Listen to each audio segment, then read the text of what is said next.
ಗುರುಬ್ರಹ್ಮ ಗುರುವಿಷ್ಣು ಗುರುದೇವೋ ಮಹೇಶ್ವರ ಗುರು ಸಾಕ್ಷಾತ್ ಪರಬ್ರಹ್ಮ ತಸ್ಮೈ ಶ್ರೀ ಗುರುವೇ ನಮಃ. ಪ್ರಾರಂಭದಲ್ಲಿ ಸದ್ಗುರುವಿನ ಚರಣಾರವಿಂದಗಳಲ್ಲಿ ದೀರ್ಘದಂಡ ನಮಸ್ಕಾರವನ್ನು ಸಲ್ಲಿಸಿ ಕಲಾವಿದರ ಆರಾಧ್ಯ ದೇವರು ಪಂಡಿತ್ ಪುಟ್ಟರಾಜ ಮಹಾಸ್ವಾಮಿಯವರಲ್ಲಿ ಹಣೆಮಣಿದು ಲೋಕನಾಯಕರಾದ ಶಿವಶಕ್ತಿಯರನ್ನು ಪ್ರಾರ್ಥಿಸಿಕೊಂಡು ಯಾವತ್ತು ಚರಿತ್ರಾ ನಾಯಕರು, ಕಲ್ಪವೃಕ್ಷ ಕಾಮಧೇನು, ಶಿಶುನಾಳಧೀಶನ ಕರುಣೆಯ ಕಂದ ಶರೀಫ ಶಿವಯೋಗಿಗಳನ್ನು ಸ್ಮರಿಸಿಕೊಂಡು ಮಹಾತ್ಮರ ಲೀಲೆಯನ್ನು ಶ್ರವಣ ಮನನ ಮಾಡುವ ಸಕಲ ಸದ್ಭಕ್ತ ಮಂಡಳಿಗೂ ನನ್ನ ವಂದನೆಗಳು. ಮನುಷ್ಯನಿಗೆ ದೇವರು ಎಲ್ಲ ಸೌಭಾಗ್ಯವನ್ನು ಕೊಟ್ಟಿದ್ದರೂ ಒಂದೊಂದು ಕೊರತೆಯನ್ನು ಇಟ್ಟಿರ್ತಾನಂತೆ. ಹಾಗೆ ಒಂದು ಕೊರತೆಯನ್ನು ಇಡಲಿಲ್ಲ ಅಂದಿದ್ರೆ ನಾವು ಆ ಭಗವಂತನನ್ನು ಸ್ಮರಿಸ್ತಾ ಇದ್ದೀವೋ ಇಲ್ಲವೋ ಗೊತ್ತಿಲ್ಲ. ಅದಕ್ಕೆ ಒಬ್ಬೊಬ್ಬರ ಜೀವನದಲ್ಲಿ ಒಂದೊಂದು ಕೊರತೆಯನ್ನು ಇಟ್ಟಿದ್ದಾನೆ. ಅದರಂತೆ ಪ್ರಸಿದ್ಧವಾದ ನಮ್ಮ ಕನ್ನಡ ನಾಡಿನ ಧಾರವಾಡ ಜಿಲ್ಲೆ ಕುಂದಗೋಳ ತಾಲೂಕು ಶಿಶುನಾಳ ಗ್ರಾಮದಲ್ಲಿ ಇಮಾಮ್ ಸಾಹೇಬರು ಅಜ್ಜುಮಾ ತಾಯಿ ಅಂತ ಶರಣ ದಂಪತಿಗಳು ಮಹಾತ್ಮರ ಮೇಲೆ, ಗುರುವಿನ ಮೇಲೆ ಅತ್ಯಂತ ಭಯಭಕ್ತಿಯಿಂದ ಸತ್ಶ್ರವಣವನ್ನು ಮಾಡ್ತಕ್ಕಂಥ ದಂಪತಿಗಳು. ಅವರಿಗೂ ಕೂಡ ಜೀವನದಲ್ಲಿ ಒಂದು ಕೊರತೆ ಇತ್ತು. ರೈತ ಮನೆತನದವರು, ಯಾವುದಕ್ಕೂ ಕೊರತೆ ಇರಲಿಲ್ಲ. ಆದರೂ ಮಕ್ಕಳಿಲ್ಲ ಅಂತಕ್ಕಂಥ ಒಂದು ಕೊರತೆ ಅವರ ಜೀವನದಲ್ಲಿ ತುಂಬಿತ್ತಂತೆ. ಸುಮಾರು ಮದುವೆಯಾಗಿ 12-13 ವರ್ಷ ಗತಿಸಿದರೂ ಅವರಿಗೆ ಆ ಭಾಗ್ಯ ಕಂಡು ಬಂದಿರಲಿಲ್ಲ. ಹೆಣ್ಣಿನ ಕರಳು ಮರಗ್ತು. ಏನ್ರಿ, ನಮಗೆ ಮಕ್ಕಳಿಲ್ಲ, ಜನ ಎಲ್ಲ ಬಂಜೆ ಬಂಜೆ ಅಂತ ನಿಂದೆ ಮಾಡ್ತಾರ, ಹೀಗಾದರೆ ನಮ್ಮ ಗತಿ ಏನು, ನಮ್ಮ ಗತಿ ಏನು ಅಂತ. ಆಗ ಇಮಾಮ್ ಸಾಹೇಬರು ಹೇಳ್ತಾರೆ, ಅಜ್ಜುಮ, ನಮಗೆ ಮಕ್ಕಳಾಗದೇ ಇದ್ರೆ ಏನಾಯ್ತಿ, ಊರಿನಲ್ಲಿಯ ಮಕ್ಕಳನ್ನು ನಮ್ಮ ಮಕ್ಕಳು ಅಂತ ತಿಳ್ಕೊಳ್ಳೋಣ, ಯಾಕೆ ಚಿಂತೆ ಮಾಡ್ತೀಯ, ಸಮಾಧಾನವಾಗಿರುವಂತ. ಆಗ ಆ ತಾಯಿ ಹೇಳ್ತಾರೋ, ಇಲ್ರಿ, ಮಕ್ಕಳಿಲ್ಲದವರಿಗೆ ಮೋಕ್ಷ ಇಲ್ಲ ಎಂಬ ಮಾತನ್ನು ನೀವು ಕೇಳಿಲ್ವೇನ್ರಿ, ನನಗೆ ಆ ಭಾಗ್ಯ ಬೇಕು ಅಂತ ಕೇಳಿಕೊಂಡಾಗ ಇಮಾಮ್ ಸಾಹೇಬ್ರು ಹೇಳಿದರು, ಮಕ್ಕಳಿಲ್ಲದವರಿಗೆ ಮೋಕ್ಷ ಇಲ್ಲ ಅಂತ ಮಹಾತ್ಮರ ಮಾತು ನಿಜ. ಆದರೆ ಮಕ್ಕಳ ಹಡೆಯದವರಿಗಲ್ಲ ಈ ಮಾತು. ಗುರುವಿನ ಮಕ್ಕಳಾಗಿ ಮಕ್ಕಳಂತೆ ನಡೆದುಕೊಳ್ಳದವರಿಗೆ ಈ ಮಾತನ್ನು ಹೇಳಿದ್ದಾರೆ. ಹಾಗಾದರೆ ಶತಶತಮಾನದಲ್ಲಿಯೂ ಅನೇಕ ಮಹಾತ್ಮರು, ಸಂತರು, ಶರಣರು ಮದುವೆಯಾಗಿಲ್ಲ, ಮಕ್ಕಳನ್ನು ಪಡೆದಿಲ್ಲ, ಅವರು ಮೋಕ್ಷದ ದಾರಿಯಲ್ಲಿ ಇಲ್ಲವೇನೆ? 12ನೇ ಶತಮಾನದ ಮಹಾದೇವಿ ಅಕ್ಕ ಅಲ್ಲ ಮಹಾಪ್ರಭುಗಳು, ಅವರನ್ನು ನಾವು ಪೂಜಿಸ್ತಾ ಇಲ್ವೇ? ಅದಕ್ಕಾಗಿ ನಾವು ಗುರುವಿನ ಮಕ್ಕಳಾಗಿದ್ದೇವೆ. ಆ ಅಜರೇಶ ಖಾದರ್ಲಿಂಗರು ನಮಗೆ ಆಶೀರ್ವಾದವನ್ನು ಮಾಡಲಿ ಬಿಡಲಿ, ಇರುವವರೆಗೂ ಆ ಭಗವಂತನ ಸೇವೆಯನ್ನು ಮಾಡಿಕೊಂಡು ಈ ಜೀವವನ್ನು ಸವಿಸೋಣ ಅಂತ ಹೇಳಿದಾಗ ಅಷ್ಟಕ್ಕೆ ಸಮಾಧಾನವನ್ನು ಮಾಡಿಕೊಂಡ್ರು. ಮುಂದೆ ಒಂದು ದಿವಸ ಗುರು ಸನ್ನಿಧಾನಕ್ಕೆ ಬಂದು ಕೇಳಿಕೊಂಡ್ರು, ಬಾಬಾ, ನನಗೆ ಮಕ್ಕಳಿಲ್ಲ, ಜನ ಎಲ್ಲ ನನ್ನನ್ನು ನಿಂದೆ ಮಾಡ್ತಾ ಇದ್ದಾರೆ, ಅಂಥ ಒಂದು ಭಾಗ್ಯವನ್ನು ಕರುಣಿಸಿ, ನಾನು ಬಂಜೆ ಬಂಜೆ ಅಂತ ಕೇಳಿಕೊಂಡ್ರು. ಆಗ ಖಾದರ್ಲಿಂಗರು ಹೇಳಿದ್ರಂತೆ, ತಾಯಿ, ನೀನು ಮಕ್ಕಳನ್ನು ಹಡೆಯದ ಬಂಜೆಯಲ್ಲಮ್ಮ, ಮಹಾತಾಯಿ. ನಿನ್ನುದರದಲ್ಲಿ ಮಹಿಮಾ ಪುರುಷನಾಗಿರ್ತಕ್ಕಂಥ ವ್ಯಕ್ತಿ ಜನಿಸಿ ಬರ್ತಾ ಇದ್ದಾನೆ. ಅವನಿಂದ ನಿನ್ನ ಮನೆತನಕ್ಕೆ, ನಿನ್ನ ಗ್ರಾಮಕ್ಕೆ ಕೀರ್ತಿ ತರುವಂಥ ಮಗ ನಿನ್ನ ಗರ್ಭದಲ್ಲಿ ಜನಿಸ್ತಾ ಇದ್ದಾನೆ, ಚಿಂತಿಸಬೇಡ ಅಂತ ಮನತುಂಬಿ ಆಶೀರ್ವಾದವನ್ನು ಮಾಡಿದರು ಗುರು ಖಾದರ್ಲಿಂಗರು. ಅವರ ಆಶೀರ್ವಾದದಂತೆ ವರ್ಷ ಗತಿಸುವುದರಲ್ಲಿ ಅಜ್ಜುಮಾ ತಾಯಿ ಗಂಡು ಮಗುವಿಗೆ ಜನ್ಮ ಕೊಟ್ಟರು. ಆ ಒಂದು ಕಾರ್ಯಕ್ರಮಕ್ಕೆ ಎಲ್ಲ ಮಹಾತ್ಮರು ಕೂಡ ಸೇರಿಕೊಂಡ್ರು. ಮೊಹಮ್ಮದ್ ಪೈಗಂಬರರ ಒಂದು ತತ್ವವನ್ನು ಜನತೆಗೆ ತಿಳಿಸಿ ಅಜ್ಞಾನದಲ್ಲಿದ್ದವರನ್ನು ಸುಜ್ಞಾನದೆಡೆಗೆ ತರುವ ಈ ಮನುಷ್ಯನಿಗೆ, ಈ ಪುಣ್ಯಾತ್ಮನಿಗೆ ಶರೀಫ ಅಂತ ನಾಮಕರಣವನ್ನು ಮಾಡ್ರಿ ಅಂತ ಮಹಾತ್ಮರು ಹೇಳಿದಾಗ ಶರೀಫ ಅಂತ ಹೇಳಿ ನಾಮಕರಣೋತ್ಸವವನ್ನು ಮಾಡಿದರು. ಎಲ್ಲರಿಗೂ ಅಷ್ಟೇ ಆನಂದವಾಯಿತು. ಯಾಕಂದರೆ ಇಷ್ಟು ವರ್ಷದ ಮೇಲೆ ಮಕ್ಕಳಾದದ್ದು ಸಂತೋಷದ ವಿಷಯ.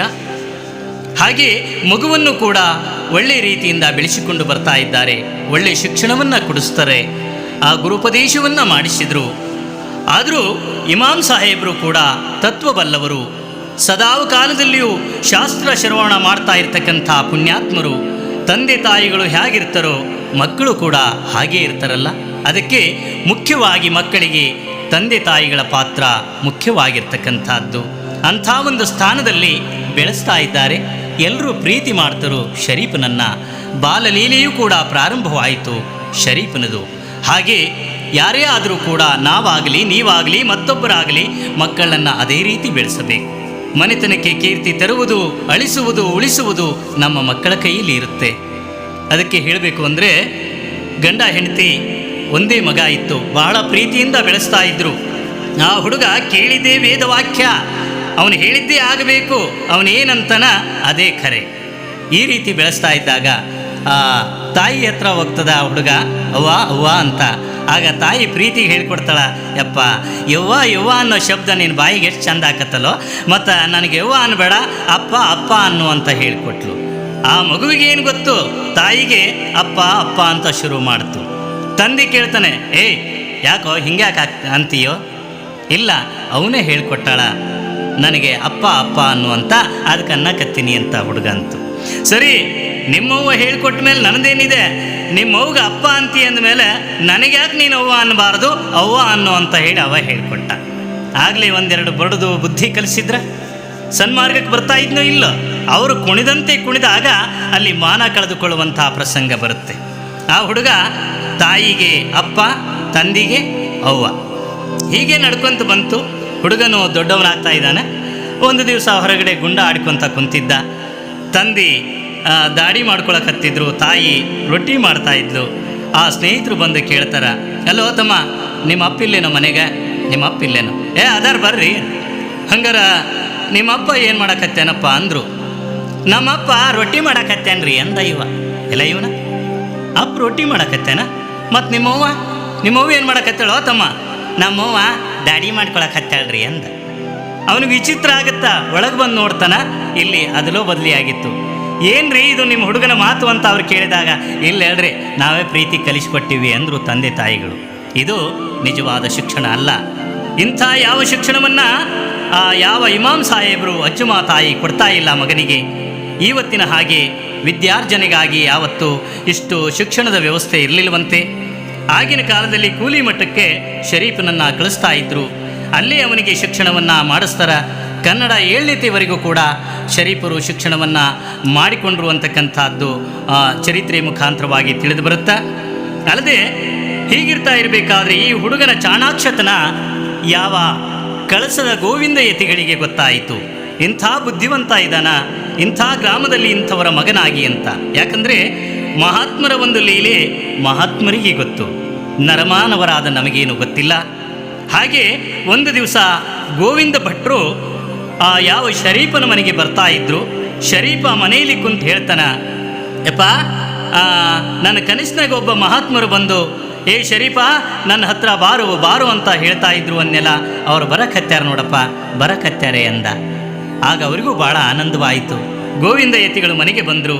ಈ ಹುಡುಗನನ್ನು ನೋಡಿ ಸಂತೋಷವಾಯಿತು. ಪ್ರೀತಿಯಿಂದ ಮಾತನಾಡಿದರು. ಶರೀಫ ನಿನ್ನ ತಂದೆ ಯಾರೋ ಮಗ ಅಂತ ಕೇಳಿದರು. ಆಗ ಶರೀಫ ಹೇಳ್ತಾನ, ತಂದೆ ಗುರುದೇವ, ನೀವು ಯಾವ ತಂದೆ ಹೆಸರು ಕೇಳಿದ್ರಿ? ಆಶ್ಚರ್ಯವಾಯಿತು ಗುರುಗಳಿಗೆ. ಏನು, ನಿಮ್ಮ ಅಪ್ಪನ ಹೆಸರು ಕೇಳಿದರೆ ಯಾವ ತಂದೆ ಅಂತೀಯಲೋ? ಹಂಗಂದ್ರೆ ಏನು?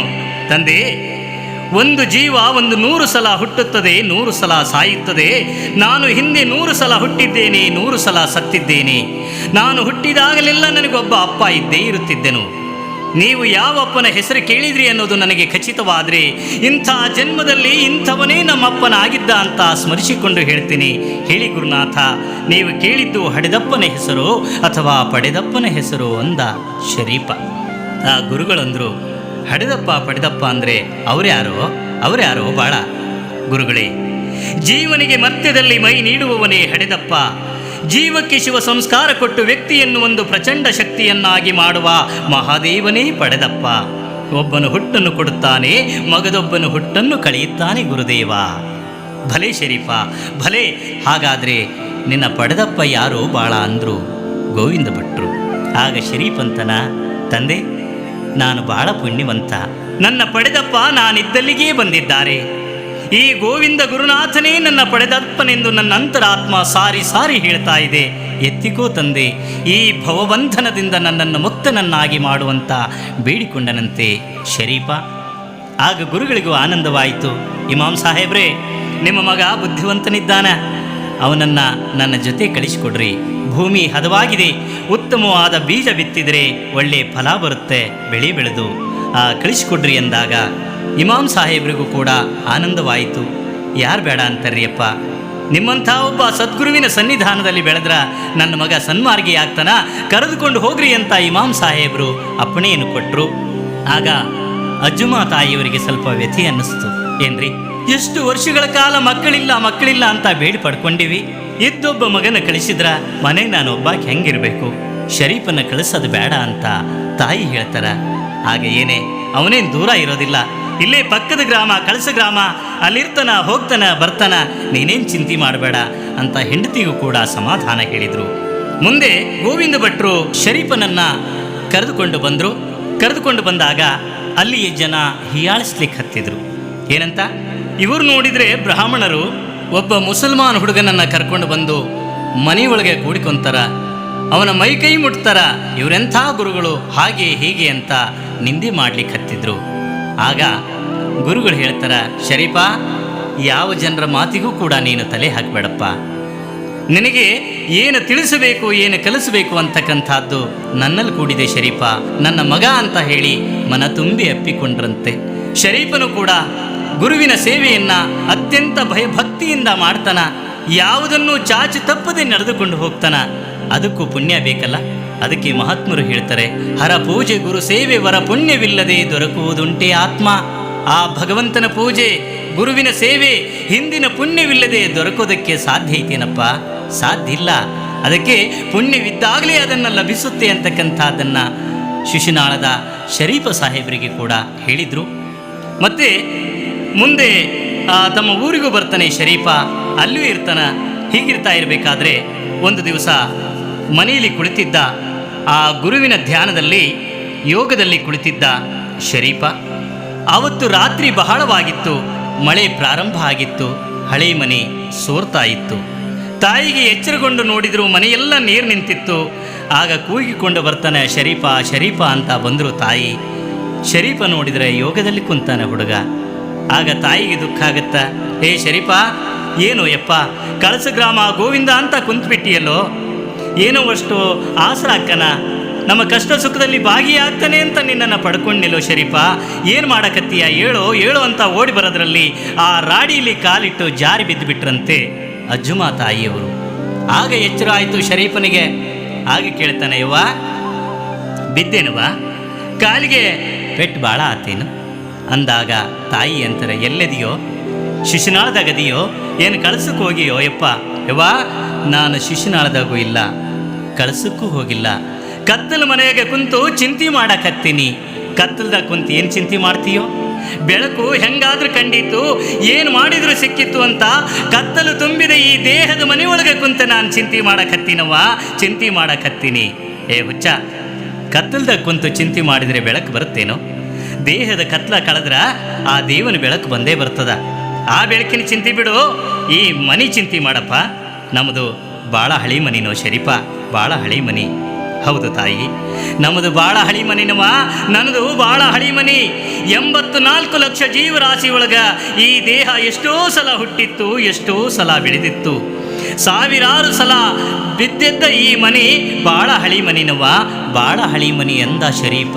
ಆಗ ತಾಯಿ ಅಂತಾರ, ಶರೀಫ ಮಳಿ ಗಾಳಿ ಜೋರಾಗೈತೋ ಯಪ್ಪ, ಬಿದ್ದಿಗಿದ್ರೆ ಹೆಂಗೆ ಅಂತ ತಾಯಿ ಎಂದಾಗ ಶರೀಫ್ ಅಂತನ, ಬಿದ್ದರೆ ಬೀಳುತ್ತೆ ಬಿಡುವೆ, ಹುಟ್ಟಿದ್ದು ಸಾಯಬೇಕು, ಕಟ್ಟಿದ್ದು ಬೀಳಬೇಕು ಅಂತ ನನ್ನ ತಂದೆ ಗುರುನಾಥ ಹೇಳ್ಯಾನ, ಬಿದ್ದರೆ ಬೀಳುತ್ತೆ ಬಿಡು ಯವ್ವ. ಆದ್ರ ನೀನು ಹಡೆದ ಈ ದೇಹದ ಮನೆ ಒಂದು ದಿವಸ ಬಿದ್ದು ಹೋದರೂ ನಿನ್ನ ಮಗನ ಕೀರ್ತಿ ಕಾಯ್ದ ಮನೆ ಸದಾವ ಕಾಲದಲ್ಲಿ ಉಳಿಬೇಕವ್ವ, ಹಂಗೆ ಮಾಡಬೇಕು, ಅದ ಚಿಂತಿನವ್ವ. ಆಗ ತಾಯಿ ಅಂತಾರೆ, ಏನೋ ನೀನು, ನಾನೊಂದು ಹೇಳ್ತೀನಿ, ನೀನೊಂದು ಮಾತಾಡ್ತೀಯ, ಹೋಗಪ್ಪ ಆ ಬೆಳಕಿಂಡಿ ಅದನ್ನು ಮುಚ್ಚೋಗೋ ಯಪ್ಪ, ಮಾಳಿಗೆ ಏರೋ. ಯವ್ವ ಏರಬೇಕು ಅಂತ ಮ್ಯಾಲೆ ಹೋಗ್ತೀನಿ, ಏಳೋದ್ರಾಗ ಕಾಲು ಜಾರಿ ಕೆಳಗೆ ಬೀಳ್ತೀನಿ, ಏಳೋದು ಬೀಳೋದು ಇಷ್ಟೇ ನಡೆದೈತೆ ನೋಡವ್ವ ಅಂದ. ಅಷ್ಟೊತ್ತಿಗೆ ಇಮಾಮ್ ಸಾಹೇಬರಿಗೆ ಎಚ್ಚರವಾಗ್ತದೆ.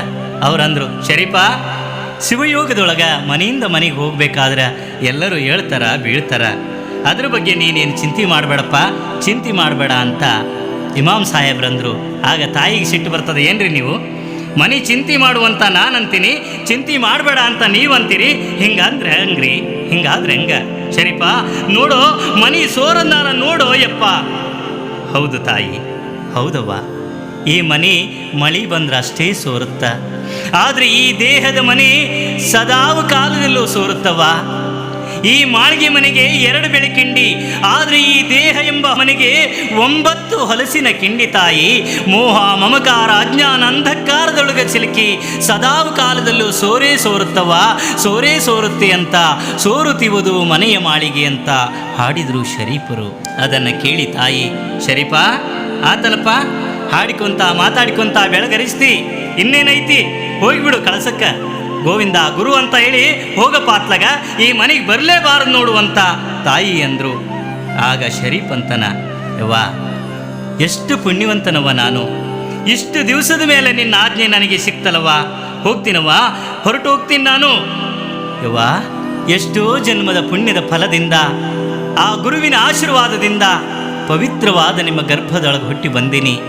ನೀವು ಗುರುವಿನ ಉಡಿ ಒಳಗೆ ಹಾಕಿರಿ, ಆ ಗುರುವಿನ ಗರಡಿ ಒಳಗೆ ಹಣ್ಣಾಗಿ ಹುಟ್ಟು ಸಾವಿನ ಸಂಸ್ಕಾರ ಸುಟ್ಟು ನಾಮ ನಿರ್ನಾಮ ಮಾಡಿ ವಂಶ ನಿರ್ವಂಶ ಮಾಡಿ ಎಂದೂ ಈ ದೇಹದ ಮನೆಗೆ ನಾನು ತಿರುಗಿ ಬರೋದಿಲ್ಲ. ಆಶೀರ್ವಾದ ಮಾಡುವಂಥ ತಂದೆ ತಾಯಿ ಆಶೀರ್ವಾದ ಪಡ್ಕೊಂಡ ಚಿಕ್ಕ ಹುಡುಗನಲ್ಲಿ ಎಂಥ ಒಂದು ಆತ್ಮವಿದ್ಯೆ ಆತ್ಮಜ್ಞಾನ ಅಳವಟ್ಟಿದೆ. ಆ ಗುರುವಿನ ಕರುಣೆ ಎಂಥದ್ದಿರಬೇಕು. ಮುಂದೊಂದು ಸಲ ಕಳಸ ಗ್ರಾಮಕ್ಕೆ ಗುರುವಿನ ಹತ್ರ ಬಂದ ಶರೀಫ. ಆಗ ಎಲ್ಲರೂ ಬಹಳ ರೀತಿಯಿಂದ ನಿಂದೆ ಮಾಡಿದರು. ಒಂದು ಪ್ರಸಂಗ ಏನು ಬಂತು ಅಂದರೆ, ಆ ಕಳಸ ಗ್ರಾಮದೊಳಗೆ ಯಾವುದೇ ಒಂದು ಸತ್ಕಾರ್ಯ ಮಾಡಿದರೆ ಗೋವಿಂದ ಭಟ್ರ ಮನೆಯವರು ಮುಂದಾಗಿರ್ತಿದ್ರು. ಆದರೆ ಈ ಮುಸಲ್ಮಾನ ಹುಡುಗನನ್ನು ಮನೆಯಲ್ಲಿ ಇಟ್ಕೊಂಡಿದ್ದಾರೆ ಅನ್ನೋ ಒಂದೇ ಒಂದು ಕಾರಣಕ್ಕೆ ಈ ಮನೆತನಕ್ಕೆ ಬಹಿಷ್ಕಾರ ಹಾಕಿದ್ರು. ಆ ಊರಿನ ಹಿರಿಯರೆಲ್ಲ ಸೇರಿಕೊಂಡು ಸೀನಪ್ಪ ಗೌಡ ರಸ್ತವನ್ನು ಮಾಡಿಸಿದ್ದ, ಇವರಿಗೆ ಬಹಿಷ್ಕಾರ ಹಾಕಿದ್ರು. ಆಗ ಗೋವಿಂದ ಭಟ್ರ ಮನೆಯವರೆಲ್ಲ ಗೋವಿಂದ ಭಟ್ರಿಗೆ ಬೈತಾರೆ, ಏನೋ ಗೋವಿಂದ ಭಟ್ಟ, ನನ್ನ ಶಿಷ್ಯ ನನ್ನ ಮಗ ಅಂತ ಹೇಳಿ ಆ ಸಾಬನ್ನು ಕರ್ಕೊಂಡು ಮನೆಗೆ ಇಟ್ಕೊಂಡು ನಮ್ಮ ಮನೆತನದ ಮರ್ಯಾದೆ ಕಳೆದು ಬಿಟ್ಟಿಯಲ್ಲೋ, ನಮ್ಮ ಜಾತಿಗೆ ಕಳಂಕ ತಂದು ಬಿಟ್ಟಿಯಲ್ಲೋ, ಶ್ರೇಷ್ಠ ಜಾತಿ ನಮ್ಮದು, ಆ ಸಾಬನ್ನು ಹೊರಗೆ ಹಾಕೋ, ಆ ಮುಸಲ್ಮಾನ್ ಹುಡುಗನ್ನ ಒದ್ದು ಹೊರಗೆ ಹಾಕೋ ಅಂತ ಆ ಗೋವಿಂದ ಗುರುನಾಥ್ರಿಗಂತಾರ.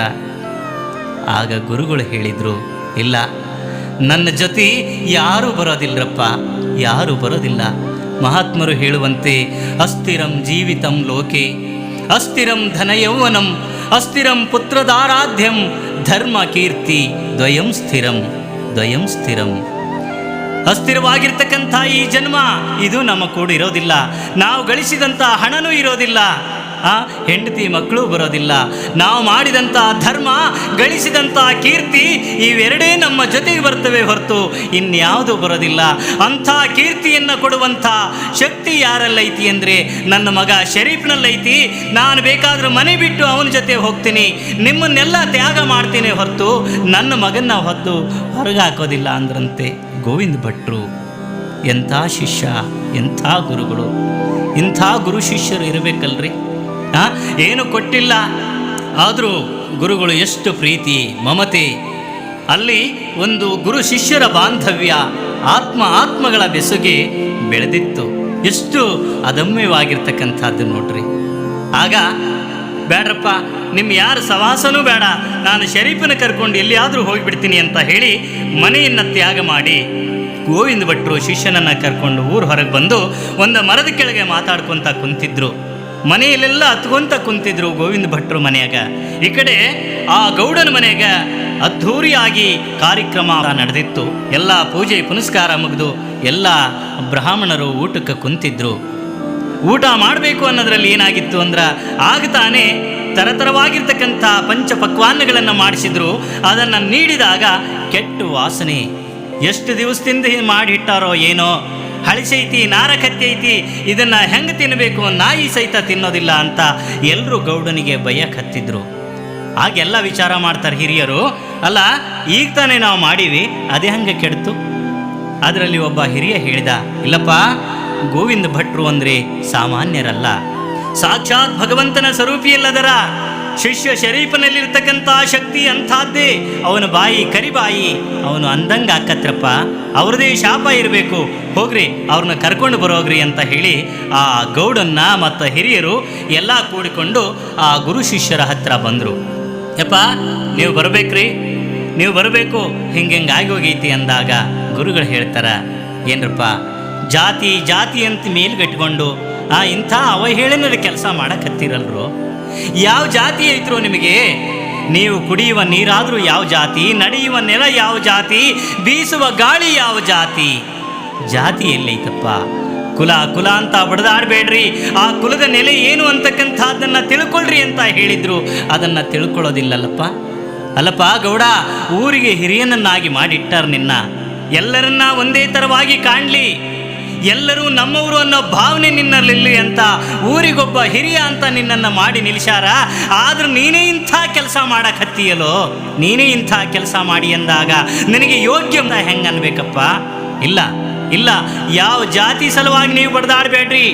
ಆ ಜಾತಿ ಈ ಜಾತಿ ಬೇಡ, ಹುಸಿಯ ನುಡಿಯಲು ಬೇಡ, ಜಾತಿ ನೊಲಿಯದಾತನೇ ನೀತಿ ಸರ್ವಜ್ಞ ಅಂತ ಮಹಾತ್ಮರು ಹೇಳಿದಾರ. ಎಲ್ಲರೂ ನಮ್ಮವರೇ ಅಪ್ಪ, ಎಲ್ಲರೂ ನಮ್ಮವರೇ. ಅದರ ಸಲುವಾಗಿ ನೀವು ತಲೆ ಕೆಡಿಸ್ಕೋಬೇಡ್ರಿ ಅಂತ ಗೋವಿಂದ ಯತಿಗಳು ಹೇಳಿದಾಗ, ಯಪ್ಪ ನಮ್ಮ ತಪ್ಪಾಗೈತೆ, ಇನ್ನೊಮ್ಮೆ ಅಂಥ ಕೆಲಸ ನಾವು ಮಾಡೋದಿಲ್ಲ, ದಯವಿಟ್ಟು ನಮ್ಮ ಮನೆಗೆ ಬರ್ರಿ, ಆ ಪ್ರಸಾದ ಶುದ್ಧ ಮಾಡ್ರಿ ಅಂತ ಹೇಳಿ ಗುರು ಶಿಷ್ಯರಿಗೆ ಬೇಡಿಕೊಂಡ್ರು. ಆಗ ಗೋವಿಂದನಾಥರು ಅವರು ಕೂಡ ಒಂದೆರಡು ಮಾತನ್ನು ಕೇಳಿಕೊಂಡ್ರು. ಏನು ಅಂದರೆ, ಮುಸಲ್ಮಾನ್ ಹುಡುಗನನ್ನು ಮನೆಯಲ್ಲಿ ಇಟ್ಕೊಂಡಿದ್ದೀರಿ ಅಂತ ನೀವು ಬಹಿಷ್ಕಾರ ಹಾಕಿದಿರಿ, ಆ ಬಹಿಷ್ಕಾರ ವಾಪಸ್ ತಗೋಬೇಕು. ನಮ್ಮ ಅಣ್ಣನನ್ನು ಪಲ್ಲಕ್ಕಿಯಲ್ಲಿ ಕುಂದ್ರಿಸಿಕೊಂಡು ನಿಮ್ಮ ಮನೆಯವರೆಗೂ ಮೆರವಣಿಗೆ ಮಾಡಿಸ್ಕೊತ ಹೋಗಬೇಕು. ನಂತರದಲ್ಲಿ ಶರೀಫನ್ನು ಕರ್ಕೊಂಡು ಆ ನಿಮ್ಮ ಬ್ರಾಹ್ಮಣರ ಪಂಕ್ತಿ ಮಧ್ಯದಲ್ಲೇ ಕುಂತು ನಾವಿಬ್ಬರು ಜೊತೆಯಲ್ಲಿ ಊಟ ಮಾಡೋರು, ಇದಕ್ಕೆಲ್ಲ ನಿಮ್ಮ ಒಪ್ಪಿಗೆ ಇದ್ರೆ ನಾವು ಬರ್ತೀವಿ ಅಂದರು. ಆಗ ಒಪ್ಪಲೇಬೇಕಲ್ರಿ, ಏನು ಮಾಡಲಿಕ್ಕೆ ಬರೋದಿಲ್ಲ, ಮರ್ಯಾದೆ ಉಳಿಬೇಕಾಗೀತಲ್ಲಿ. ಆಯಿತು, ಕರ್ಕೊಂಡು ಹೋದರು, ಮನೆಗೆ ಕರ್ಕೊಂಡು ಹೋದರು ಮೆರವಣಿಗೆ ಮಾಡಿಕೊಂಡು.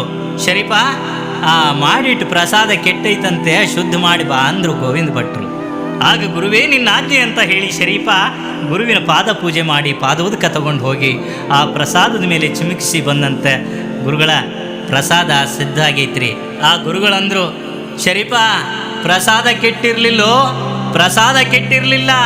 ನಾವು ಕ್ರೈಸ್ತರು, ಬೌದ್ಧರು, ಲಿಂಗಾಯಿತರು, ಜೈನರು, ಬ್ರಾಹ್ಮಣರು, ಮುಸಲ್ಮಾನರು, ಆ ಜಾತಿ ಈ ಜಾತಿ ಅಂತ ಇವರ ಮನಸ್ಸು ಕೆಟ್ಟಿದ್ವು ಹೊರತು ಆ ಶುದ್ಧವಾದ ಪ್ರಸಾದ ಕೆಟ್ಟಿರಲಿಲ್ಲೋ.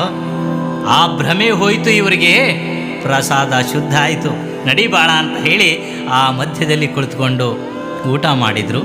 ಶರೀಫರು, ಗೋವಿಂದ ಭಟ್ರು ಎಲ್ಲರಿಗೂ ಆನಂದವಾಯಿತು.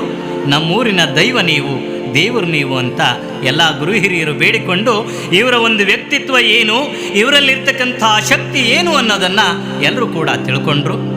ಮುಂದೆ ಒಂದು ದಿವಸ ಹೀಗೆ ಶಿಷ್ಯನನ್ನು ಪರೀಕ್ಷೆ ಮಾಡ್ತಾರೆ ಗುರುಗಳು. ಏನಂತ, ಶರೀಫ ಇವತ್ತು ಅಮೃತ ಸಿದ್ಧಿಯೋಗ ಐತಿ, ನಿನಗೆ ಉಪದೇಶ ಮಾಡ್ತೀನಿ, ಊರು ಹೊರಗೆ ಸೇದೋ ಬಾವಿ ಐತಿ, ಹೋಗಿ ಜಳಕ ಮಾಡಿ ಸ್ವಚ್ಛಾಗಿ ಬಾರಪ್ಪ ಅಂತ ಹೇಳಿದರು. ಗುರುವೇ ನಿನ್ನ ಅಪ್ಪಣೆ ಅಂತ ಹೇಳಿ ಮಡಿ ಬಟ್ಟೆಯನ್ನು ತಗೊಂಡು ಜಳಕಕ್ಕೆ ಅಂತ ಊರು ಹೊರಗೆ ಹೋದ ಶರೀಫ. ಆಗ ಆ ಬಾವಿಯಲ್ಲಿ ನೀರು ಜಗ್ತಾ ಇರ್ತಕ್ಕಂಥ ಒಂದು ಹೆಣ್ಣುಮಗಳನ್ನು ನೋಡಿ ಶರೀಫನಿಗೆ ಮನಸ್ಸು ಕಸಿಮಿಸಿ ಆಯಿತಂತೆ. ಎಂಥ ಸುಂದರವತಿಯಾದ ಹೆಣ್ಣಿವಳು, ಇಂಥ ಒಂದು ಹೆಣ್ಣು ನನ್ನ ಜೀವನದಲ್ಲಿ ಹೆಂಡತಿಯಾಗಿ ಬಂದರೆ ನನ್ನಂಥ ಅದೃಷ್ಟವಂತ ಯಾರೂ ಇಲ್ಲ ಅಂತ ಇವರು ಮನಸ್ಸಿನಲ್ಲಿ ಅಂದುಕೊಂಡ್ರು ಶರೀಫರು. ಆಗ ತಟ್ಟನೆ ಗುರುವಿನ ಒಂದು ಮಾತು ನೆನಪಾಯಿತು, ಗುರುದ್ರೋಹಿ ಗುರುದ್ರೋಹಿ ಗುರುದ್ರೋಹಿ ಅಂತಕ್ಕಂಥದ್ದು. ಆಗ ನೊಂದುಕೊಂಡ ಶರೀಫ, ಯಪ್ಪ ತಂದೆ, ನೀನು ಹೇಳಿ ಕಳಿಸಿದ್ದೇನು, ನಾನು ಮಾಡಿದ್ದೇನಪ್ಪ, ಸ್ವಚ್ಛವಾಗಿ ಜಳಕ ಮಾಡಿ ಬಾ ಅಂತ ನೀನು ಹೇಳಿದಿ, ಆದ್ರೆ ನಾನು ಮನಸ್ಸನ್ನು ಹೊಲಸು ಮಾಡಿಕೊಂಡಿನಿ. ಇಂಥ ಹೊಲಸಾದ ಮನಸ್ಸನ್ನು ಇಟ್ಕೊಂಡು ಮನೆಗೆ ಹೆಂಗೆ ಬರಲಿ? ಇಲ್ಲ, ಇದು ಶುದ್ಧ ಆಗಲೇಬೇಕು ಅಂತ ಹೇಳಿ ಆ ಹೆಣ್ಣುಮಗಳ ಮನೆಯನ್ನು ಹುಡುಕಿಕೊಂಡು ಶರೀಫ ಸಾಹೇಬರು ಆ ಮನೆಗೆ ಬಂದರು. ಮನೆಗೆ ಬಂದು ಬಾಗಲ್ದಾಗ ನಿಂತು ಕೇಳ್ತಾರ, ಯಪ್ಪ ಯಾರದಿರಿ, ಒಳಗೆ ಯಾರದಿರಿ? ಬಂದು ಕೇಳ್ತಾನ ಆ ಮನೆ ಯಜಮಾನ, ಯಪ್ಪ ಓಹೋ ಶರೀಫ್ ತಂದೆ, ಬಾರಪ್ಪ, ಬಾಗಲ್ದಾಗ ಯಾಕೆ ನಿಂತೀಯ, ಒಳಗೆ ಬಾ, ಒಳಗೆ ಬಾ. ಅಲ್ಲಪ್ಪ ಶರಣಪ್ಪ, ನಿನ್ನ ಮನೆಗೆ ನನಗೊಂದು ವಸ್ತು ಬೇಕಾಗೈತಿ, ನೀನು ನೀಡ್ತೀನಿ ಅಂತ ಹೇಳಿದರೆ ನಾನು ಒಳಗೆ ಬರ್ತೀನಿ. ಯಪ್ಪ ನನ್ನ ಮನೆಯೇ ನಿಂದೈತಿ, ನಿನಗೇನು ಬೇಕು ಕೈಯಾರೆ ತೊಗೊಂಡು ಹೋಗಕ್ಕಂತೆ, ಬಾ. ಇಲ್ಲಪ್ಪ ನೀನು ನೀಡ್ತೀನಿ ಅಂತ ನನಗೆ ಮಾತು ಕೊಟ್ಟರೆ ನಾನು ಒಳಗೆ ಬರ್ತೀನಿ. ಆಯ್ತು ಬಾರೋ ಯಪ್ಪ, ಕುಂದ್ರು ಬಾ ಅಂತ ಹೇಳಿ ಕಂಬಳಿ ಹಾಸಿದ. ಯಪ್ಪ ಕೈಕಾಲು ಮುಖ ತೊಳ್ಕೊ, ಪ್ರಸಾದ ಮಾಡು ಅಂದಾಗ ಇನ್ನೂ ನನ್ನ ಜಳಕ ಆಗಿಲ್ಲ ಅಂದ ಶರೀಫ. ಯಪ್ಪ ನೀರು ತೋಡ್ಕೊಡ್ತೀನಿ ಜಳಕ ಮಾಡ್ಬಾ ಅಂದಾಗ, ಇಲ್ಲ ಶರಣಪ್ಪ ಇವತ್ತು ನಿಮ್ಮ ಮನೆಯಾಗ ನೀರಿಲ್ಲದ ಜಳಕ, ಹೂವು ಪತ್ರಿ ಇಲ್ಲದ ಪೂಜೆ ಆಗಬೇಕಾಗೈತಿ. ಅದೆಂಥ ಜಳಕ, ಅದೆಂಥ ಪೂಜಿನೋ ಯಪ್ಪ ಅಂದ. ಇಲ್ಲ ಹೇಳ್ತೀನಿ, ಮೊದಲು ನಿನ್ನ ಸೊಸಿನ ಕರಿ ಅಂದ. ಸೊಸಿ ಬರ್ತಾಳ. ಯಪ್ಪ ಶರಣಪ್ಪ ನಿನ್ನ ಸೊಸಿ ಬಾವಿ ದಂಡಿ ಮ್ಯಾಗ ನೀರು ಜಗ್ಗಕತ್ತಿದ್ಲು. ನನ್ನ ತಂದೆ ಜಳಕ ಮಾಡಿ ಬಾ ಅಂತ ಹೇಳಿದ್ದ. ಆದ್ರೆ ನಿನ್ನ ಸೊಸಿ ನೋಡೋದ್ರ ಸಲುವಾಗಿ ಮನಸ್ಸು ಹೊಲಸಾಗೈತಿ, ಅದಕ್ಕೆ ನಿನ್ನ ಮನೆಗೆ ಬಂದೀನಿ ಎಂದರು ಶರೀಫ್ರು. ಅದಕ್ಕೆ ನಾವೇನು ಮಾಡಬೇಕು ಯಪ್ಪ, ನಾವೇನು ಮಾಡಬೇಕು ಅಂತ ಶರಣಪ್ಪ ಅಂದಾಗ ಶರೀಫ್ರಂತರ, ಯಾವರನ್ನು ನೋಡೋದ್ರ ಮೂಲಕ ನನ್ನ ಮನಸ್ಸು ಹೊಲಸಾಗೈತೋ ಆ ಹೆಣ್ಣು ಮಗಳಿಂದ ಇದು ಸ್ವಚ್ಛ ಆಗಬೇಕು, ಅದಕ್ಕೆ ಬಂದೀನಿ. ತಗೋ ಶರಣಪ್ಪ, ಆ ಬಾರ್ಕೋಲ್ ತೆಗೆದು ನಿನ್ನ ಸೊಸಿ ಕೈಯಾಗ ಕೊಡು. ದೇವರು ಆಕೆಗೆ ಎಷ್ಟು ಶಕ್ತಿ ಕೊಟ್ಟಾನೋ, ಹೊಡಿಲಿ ಹೊಡಿಲಿ ಅಂತ ಅಂದರು ಶರೀಫ್ರು. ಇಲ್ಲೆಪ್ಪ, ನಾವು ನಿನಗೆ ಹೊಡಿಬೇಕಾ? ಯಾವ ಕರ್ಮಕ್ಕೆ ನಮ್ಮನ್ನು ಕಳಿಸಬೇಕು ಅಂತ ಮಾಡಿಯೋ, ಬೇಡಪ್ಪ, ಇಂಥ ಪಾಪದಾಗ ನಮ್ಮನ್ನು ತಳ್ಳಬೇಡ ಅಂದಾಗ ಎಂಥ ಮಾತಿದ್ರು ನಡೆಸ್ಕೊಡ್ತೀನಿ ಅಂತ ಮಾತು ಕೊಟ್ಟಿಯೇ ಶರಣಪ್ಪ, ಇವತ್ತು ನೀನು ನೀಡಬೇಕು ಅಂತ ಹೇಳಿ ಶರೀಫ್ರಂತರ. ಆಗ ಶರಣಪ್ಪ ಅಂದ, ಯಪ್ಪ, ನೀನು ಗೋವಿಂದ ಗುರುನಾಥರ ಶಿಷ್ಯ, ಭಾಳ ಅಂದ್ರ ಕಾಳು ಕಡಿ ಕೇಳ್ಬೋದು, ಇವತ್ತು ಪ್ರಸಾದ ಮಾಡಿ ಹೋಗ್ಬೋದು, ತಂಬಾಕಕ್ಕೆ ₹2 ಕೇಳ್ಬೋದು, ಕೊಟ್ರಾತು. ತತ್ವ ಬಲ್ಲವರಿಗೆ ತನ್ನ ಕೊಟ್ಟರೆ ಪುಣ್ಯ ಬರುತ್ತೆ ಅಂತ ಮಾತು ಕೊಟ್ಟೆ. ಆದ್ರೆ ನೀನಿಂಥ ಪೇಚಿನಾಗ ನನ್ನ ಸಿಗಿಸ್ತಿ ಅಂತ ನಾನು ತಿಳ್ಕೊಂಡಿರಲಿಲ್ಲ ಅಂದ. ಆಗ ಶರೀಫ್ರಂತರ, ಶರಣಪ್ಪ, ಏನು ಚಿಂತೆ ಮಾಡಿದರೂ ಪ್ರಯೋಜನ ಇಲ್ಲ, ನಾನು ಕೇಳಿದ ಭಿಕ್ಷೆ ನೀಡಲಿಲ್ಲ ಅಂದರೆ ನಿಮಗೆ ನನ್ನ ಗುರುವಿನ ಆಣೆಯಾಗೈತಿ ಅಂದರು ಶರೀಫ್ರು. ಆಣೆಗೆ ಕಟ್ಟು ಬಿದ್ದು ಅನಿವಾರ್ಯವಾಗಿ ಹೊಡಿಬೇಕಾಯಿತು. ಸಾಕಷ್ಟು ಹೊಡಿಸ್ಕೊಂತಾರ, ಹೊಡೆತಕ್ಕೊಮ್ಮೆ ಶಿವಾರ್ಪಣ ಅಂತಾರೆ ಶರೀಫ್ರು. ಆದರೆ ಒಂದು ಆಶ್ಚರ್ಯವಾಗಿರ್ತಕ್ಕಂಥ ಘಟನೆ, ಶರೀಫರಿಗೆ ಇಲ್ಲಿ ಹೊಡಿತಾ ಇರ್ತಕ್ಕಂಥ ಏಟು ಮನೆಯಲ್ಲಿರ್ತಕ್ಕಂಥ ಗುರು ಗೋವಿಂದನಾಥರಿಗೆ ಬೀಳ್ತಾ ಇದ್ವಂತೆ. ಶರೀಫ, ಎಂಥ ಜಳಕ ಮಾಡಕತ್ತೀಯೋ, ಜೀವನದಲ್ಲಿ ಪರಿಶುದ್ಧಿ ಆದಿಯಲ್ಲೋ ಶರೀಫ ಅಂತ ಶರೀಫನಲ್ಲಿಗೆ ಓಡೋಡಿ ಬಂದರು ಗೋವಿಂದ ಭಟ್ರು. ಶರೀಫ, ನಿನ್ನ ಜೀವನದಲ್ಲಿ ನೀನು ಜಳಕ ಮಾಡೋದೇ ಬೇಕಾಗಿಲ್ಲ, ಪರಿಶುದ್ಧನಾದಿ ಅಂತ ಅಪ್ಪಿಕೊಂಡಾಗ, ಗುರುವೇ, ನಾನು ಪಾಪಿ, ನನ್ನ ನಡೆಯೊಂದು ಪರಿ ನುಡಿಯೊಂದು ಪರಿ, ನನ್ನೊಳಗೆ ಯಾವುದೂ ಶುದ್ಧ ಇಲ್ಲ, ನನ್ನಂಥ ಪಾಪಿಯನ್ನು ಕ್ಷಮಿಸ್ತೀಯ ಅಂತ ಶರೀಫರು ಕೇಳಿದಾಗ, ಇವತ್ತು ನಿನಗೆ ಮುಕ್ತಿ ಸಾಮ್ರಾಜ್ಯ ದೊರಕುವಂಥ ಆಶೀರ್ವಾದವನ್ನು ನಾನು ಮಾಡ್ತೀನಿ ಬಾರೋ, ಕೆಟ್ಟು ಹೋಗುವಂಥ ನಿನ್ನ ಕಾಯವನ್ನು ಪರಿಶುದ್ಧವಾಗಿ ಮಾಡ್ತೀನಿ ಬಾರೋ ಶರೀಫ ಬಾ ಅಂತ ಹೇಳಿ ಕರ್ಕೊಂಡು ಬಂದರು. ಸಮಾಧಾನ ಮಾಡಿಕೊಂಡ್ರು. ಇವರ ಲೀಲೆ ಒಂದೊಂದು ಥರ ನಡೀತಾ ಇದೆ. ಇಷ್ಟೆಲ್ಲ ನಡೀತಾ ಇದ್ದಾಗೆ ಶರೀಫರು ಮದುವೆ ವಯಸ್ಸಿಗೆ ಬಂದರು. ಈ ಕಡೆ ತಂದೆ ತಾಯಿಗಳಿಗೆ ಮಗನ ಮದುವೆ ಮಾಡಬೇಕು ಅಂತ ಚಿಂತೆ. ಏನ್ರಿ, ಇದ್ದೊಬ್ಬ ಮಗನ ಮದುವೆ ಮಾಡಿಬಿಟ್ರೆ ನಮ್ಮ ಕರ್ತವ್ಯ ಮುಗಿದು ಹೋಗುತ್ತಾ, ಮದುವೆ ಮಾಡೋಣ. ಆಗ ಇಮಾಮ್ ಸಾಹೇಬ್ರಂತಾರೆ, ಏನು ಮದುವೆ ಮಾಡ್ತೀಯೇ? ಸಾಧು ಸನ್ಯಾಸಿಗಳು ಕೂಡ ಹಗಲೆಲ್ಲ ಆಧ್ಯಾತ್ಮ ಚರ್ಚೆಯಲ್ಲೇ ಇರ್ತಾನ, ಇನ್ನು ಮದುವೆ ಮಾಡಿ ಅದೊಂದು ಕಷ್ಟ ಕಣ್ಣಿಂದ ನೋಡಬೇಕಾಗತ್ತ, ಬೇಡ ಅಂತ ಅಂದರು. ಆದರೂ ಹೆಂಡತಿ ಕೇಳಲಿಲ್ಲ. ಯಾಕಂದ್ರೆ ಮಕ್ಕಳು ಮದುವೆ ಮಾಡಬೇಕು, ನಮ್ಮ ಮೊಮ್ಮಕ್ಕಳು ನೋಡಬೇಕು, ಮದುವೆ ಮಾಡಿದ ಮೇಲೆ ಬುದ್ಧಿವಂತರಾಗ್ತಾರೆ ಅಂತ ಎಷ್ಟೋ ಜನ ತಮ್ಮ ಮಕ್ಕಳ ಜೀವನನೂ ಕೂಡ ಹುಚ್ಚರಿಗೆ, ಅಂಥವರಿಗೆ, ಇಂಥವರಿಗೆ, ಕುರುಡರಿಗೆ, ಮೂಕರಿಗೆ ಮದುವೆ ಮಾಡಿ ಆ ಮಕ್ಕಳ ಜೀವನನ ಸಹಿತ ನಾಶ ಮಾಡಿಬಿಟ್ಟಿರ್ತಾರಲ್ಲ. ಹಾಗೆ ಇಲ್ಲಿ ಯಾವ ಅನುಮಾನ ಇಲ್ರಿ, ನನ್ನ ಮಗ ಹೆಂಗೆ ಬಾಳೆ ಮಾಡ್ತಾನೆ ಅನ್ನೋದು ನನಗೆ ಗೊತ್ತೈತಿ. ನಡ್ರಿ, ಗುರುವಿನ ಅಪ್ಪಣೆಯನ್ನು ಪಡ್ಕೊಂಡು ಬರೋಣ ಅಂತ ಹೇಳಿ ಗುರುವಿನ ಹತ್ರ ಬಂದು ಕೇಳ್ಕೊಂಡ್ರು. ಯಪ್ಪ, ನನ್ನ ಮಗನ ಮದುವೆ ಮಾಡ್ತೀವಿ, ಅಪ್ಪಣೆ ಕೊಡ್ರಿ. ಯಾರು ಬೇಡ ಅಂತಾರವಾ, ಮಾಡ್ರಿ ಅಂದರು ಗೋವಿಂದ ಭಟ್ರು. ಶರೀಫನ ಕರೀತಾರ, ಶರೀಫ ಬಾರೋ, ನೀನು ಮದುವೆ ಮಾಡ್ತೀವಿ, ಬಾರೋ ಅಪ್ಪ, ಹೋಗಣ ಬಾ, ಕನ್ಯಾ ನೋಡ್ಬೇಕು ಬಾ. ಯವ್ವ, ನನ್ನ ಮದುವೆ ಆಗೈತಿ, ಮದುವೆ ಆದ ಹೆಣ್ಣಿಗೆ ಮತ್ತೊಂದು ಮದುವೆ ಮಾಡ್ತೀರೇನು ಅಂದ ಶರೀಫ. ಇಲ್ಲಿ ದಿಗ್ಭ್ರಮೆಯಾದಂತಾಯಿತು ತಂದೆ ತಾಯಿಗಳಿಗೆ. ಏನೋ ಶರೀಫ, ಏನು ಹೇಳಕತ್ತೀಯೋ? ಹಡೆದ ತಂದೆ ತಾಯಿನ ಬಿಟ್ಟು ಮದುವೆ ಮಾಡಿಕೊಂಡೇನೋ? ಹೆಂಗೆ ಮದುವೆ ಮಾಡಿಕೊಂಡೋ ಯಪ್ಪ ಅಂದಾಗ ಶರೀಫರು ಹೇಳ್ತಾರ, ನನ್ನೊಳಗೆ ನಾ ತಿಳ್ಕೊಂಡೆ, ನನಗೆ ಬೇಕಾದ ಗಂಡನ ಮಾಡಿಕೊಂಡೆ. ನಮಗೆ ತಿಳಿಸ್ಲಾರದೆ ಮದುವೆ ಮಾಡಿಕೊಂಡಿಲ್ಲೋ, ಗಂಡನ ಮಾಡಿಕೊಂಡಿ ಅಂತೀಯ, ಅವೆಂಥ ಗಂಡನು ಅಂತ ಅಂದಾಗ ಶರೀಫ್ರಂತರ, ಎಲ್ಲರಂಥವನಲ್ಲ ನನ್ನ ಗಂಡ, ಬಲ್ಲಿದನು ಪುಂಡ, ಎಲ್ಲರಂಥವನಲ್ಲ ನನ್ನ ಗಂಡ. ಯವ್ವ, ನಮ್ಮ ಮದುವೆ ಆಗೈತಿ, ನನ್ನ ಗುರುವಿನ ಕೂಡ, ಗೋವಿಂದ ಗುರುನಾಥನು ಕೂಡ ನನ್ನ ಮದುವೆ ಆಗೈತಿ. ನಮ್ಮದು ಆತ್ಮಗಳ ಮದುವೆ, ಜೀವದ ಮದುವೆ, ಎಂದು ಬಿಡಿಸಲಾರದ ಸಂಬಂಧ ಅಂತ ಹೇಳ್ತಾನೆ ಶರೀಫ. ಆದರೂ ತಂದೆ ತಾಯಿಗಳ ಒತ್ತಾಯಕ್ಕೆ ಮಣಿದು ಗುರುಗಳು ಕೂಡ ಕಳಿಸಿಕೊಟ್ರು. ಬಂದು ಶರೀಫನಿಗೆ ಕನ್ಯಾಶೋಧ ಮಾಡಿಕೊಂಡು ಮದುವೆ ಮಾಡುವಂಥ ಒಂದು ಕಾರ್ಯಕ್ರಮವನ್ನು ಪ್ರಾರಂಭ ಮಾಡಿದರು. ಕುಂದಗೋಳದ ಫಕೀರ್ ಸಾಹೇಬ್ರ ಮಗಳು ಫಾತಿಮಾಳೊಂದಿಗೆ ಶಿಶುನಾಳದ ಶರೀಫ ಸಾಹೇಬ್ರ ಲಗ್ನ ವಿಜೃಂಭಣೆಯಿಂದ ಆಯಿತು. ಗಂಡ ಹೆಂಡರ ಒಂದು ಸಂಸಾರ, ನೆಮ್ಮದಿಯ ಜೀವನ, ಸುಖ ಸಂಸಾರ. ಎಷ್ಟೋ ಜನ ಮಾತನಾಡಿಕೊಳ್ತಾ ಇದ್ರು ಶರೀಫ ಹಾಗೆ ಹೀಗೆ ಅಂತ. ಆದರೆ ಇವನು ಒಂದು ನೆಮ್ಮದಿಯ ಜೀವನ ಸಾಗಿಸೋದನ್ನು ನೋಡಿ ಎಲ್ಲರೂ ಆಶ್ಚರ್ಯ ಪಟ್ಕೊತಾರ. ಏನಾದರೂ ಉದ್ಯೋಗ ಮಾಡ್ತಾನೆ ಶರೀಫ, ದುಡಿತನ ಅಲ್ಲದೆ ಕೆಲವು ದಿವಸಗಳ ಕಾಲ ಶಾಲಾ ಶಿಕ್ಷಕನಾಗಿ ಕೂಡ ಸೇವೆ ಮಾಡಿಕೊಂಡಿದ್ದರು ಶರೀಫರು. ಒಳ್ಳೆ ಹಾಡುಗಾರಿಕೆಯವನು, ಮಾತನಾಡಿದ್ದೇ ಹಾಡು, ಬರೆದಿದ್ದೇ ಒಂದು ವೇದವಾಕ್ಯ, ಅವನ ಬಾಯಲ್ಲಿ ಬರ್ತಾ ಇರತಕ್ಕಂಥದ್ದೇ ಒಂದು ಅಮೃತವಾಣಿ.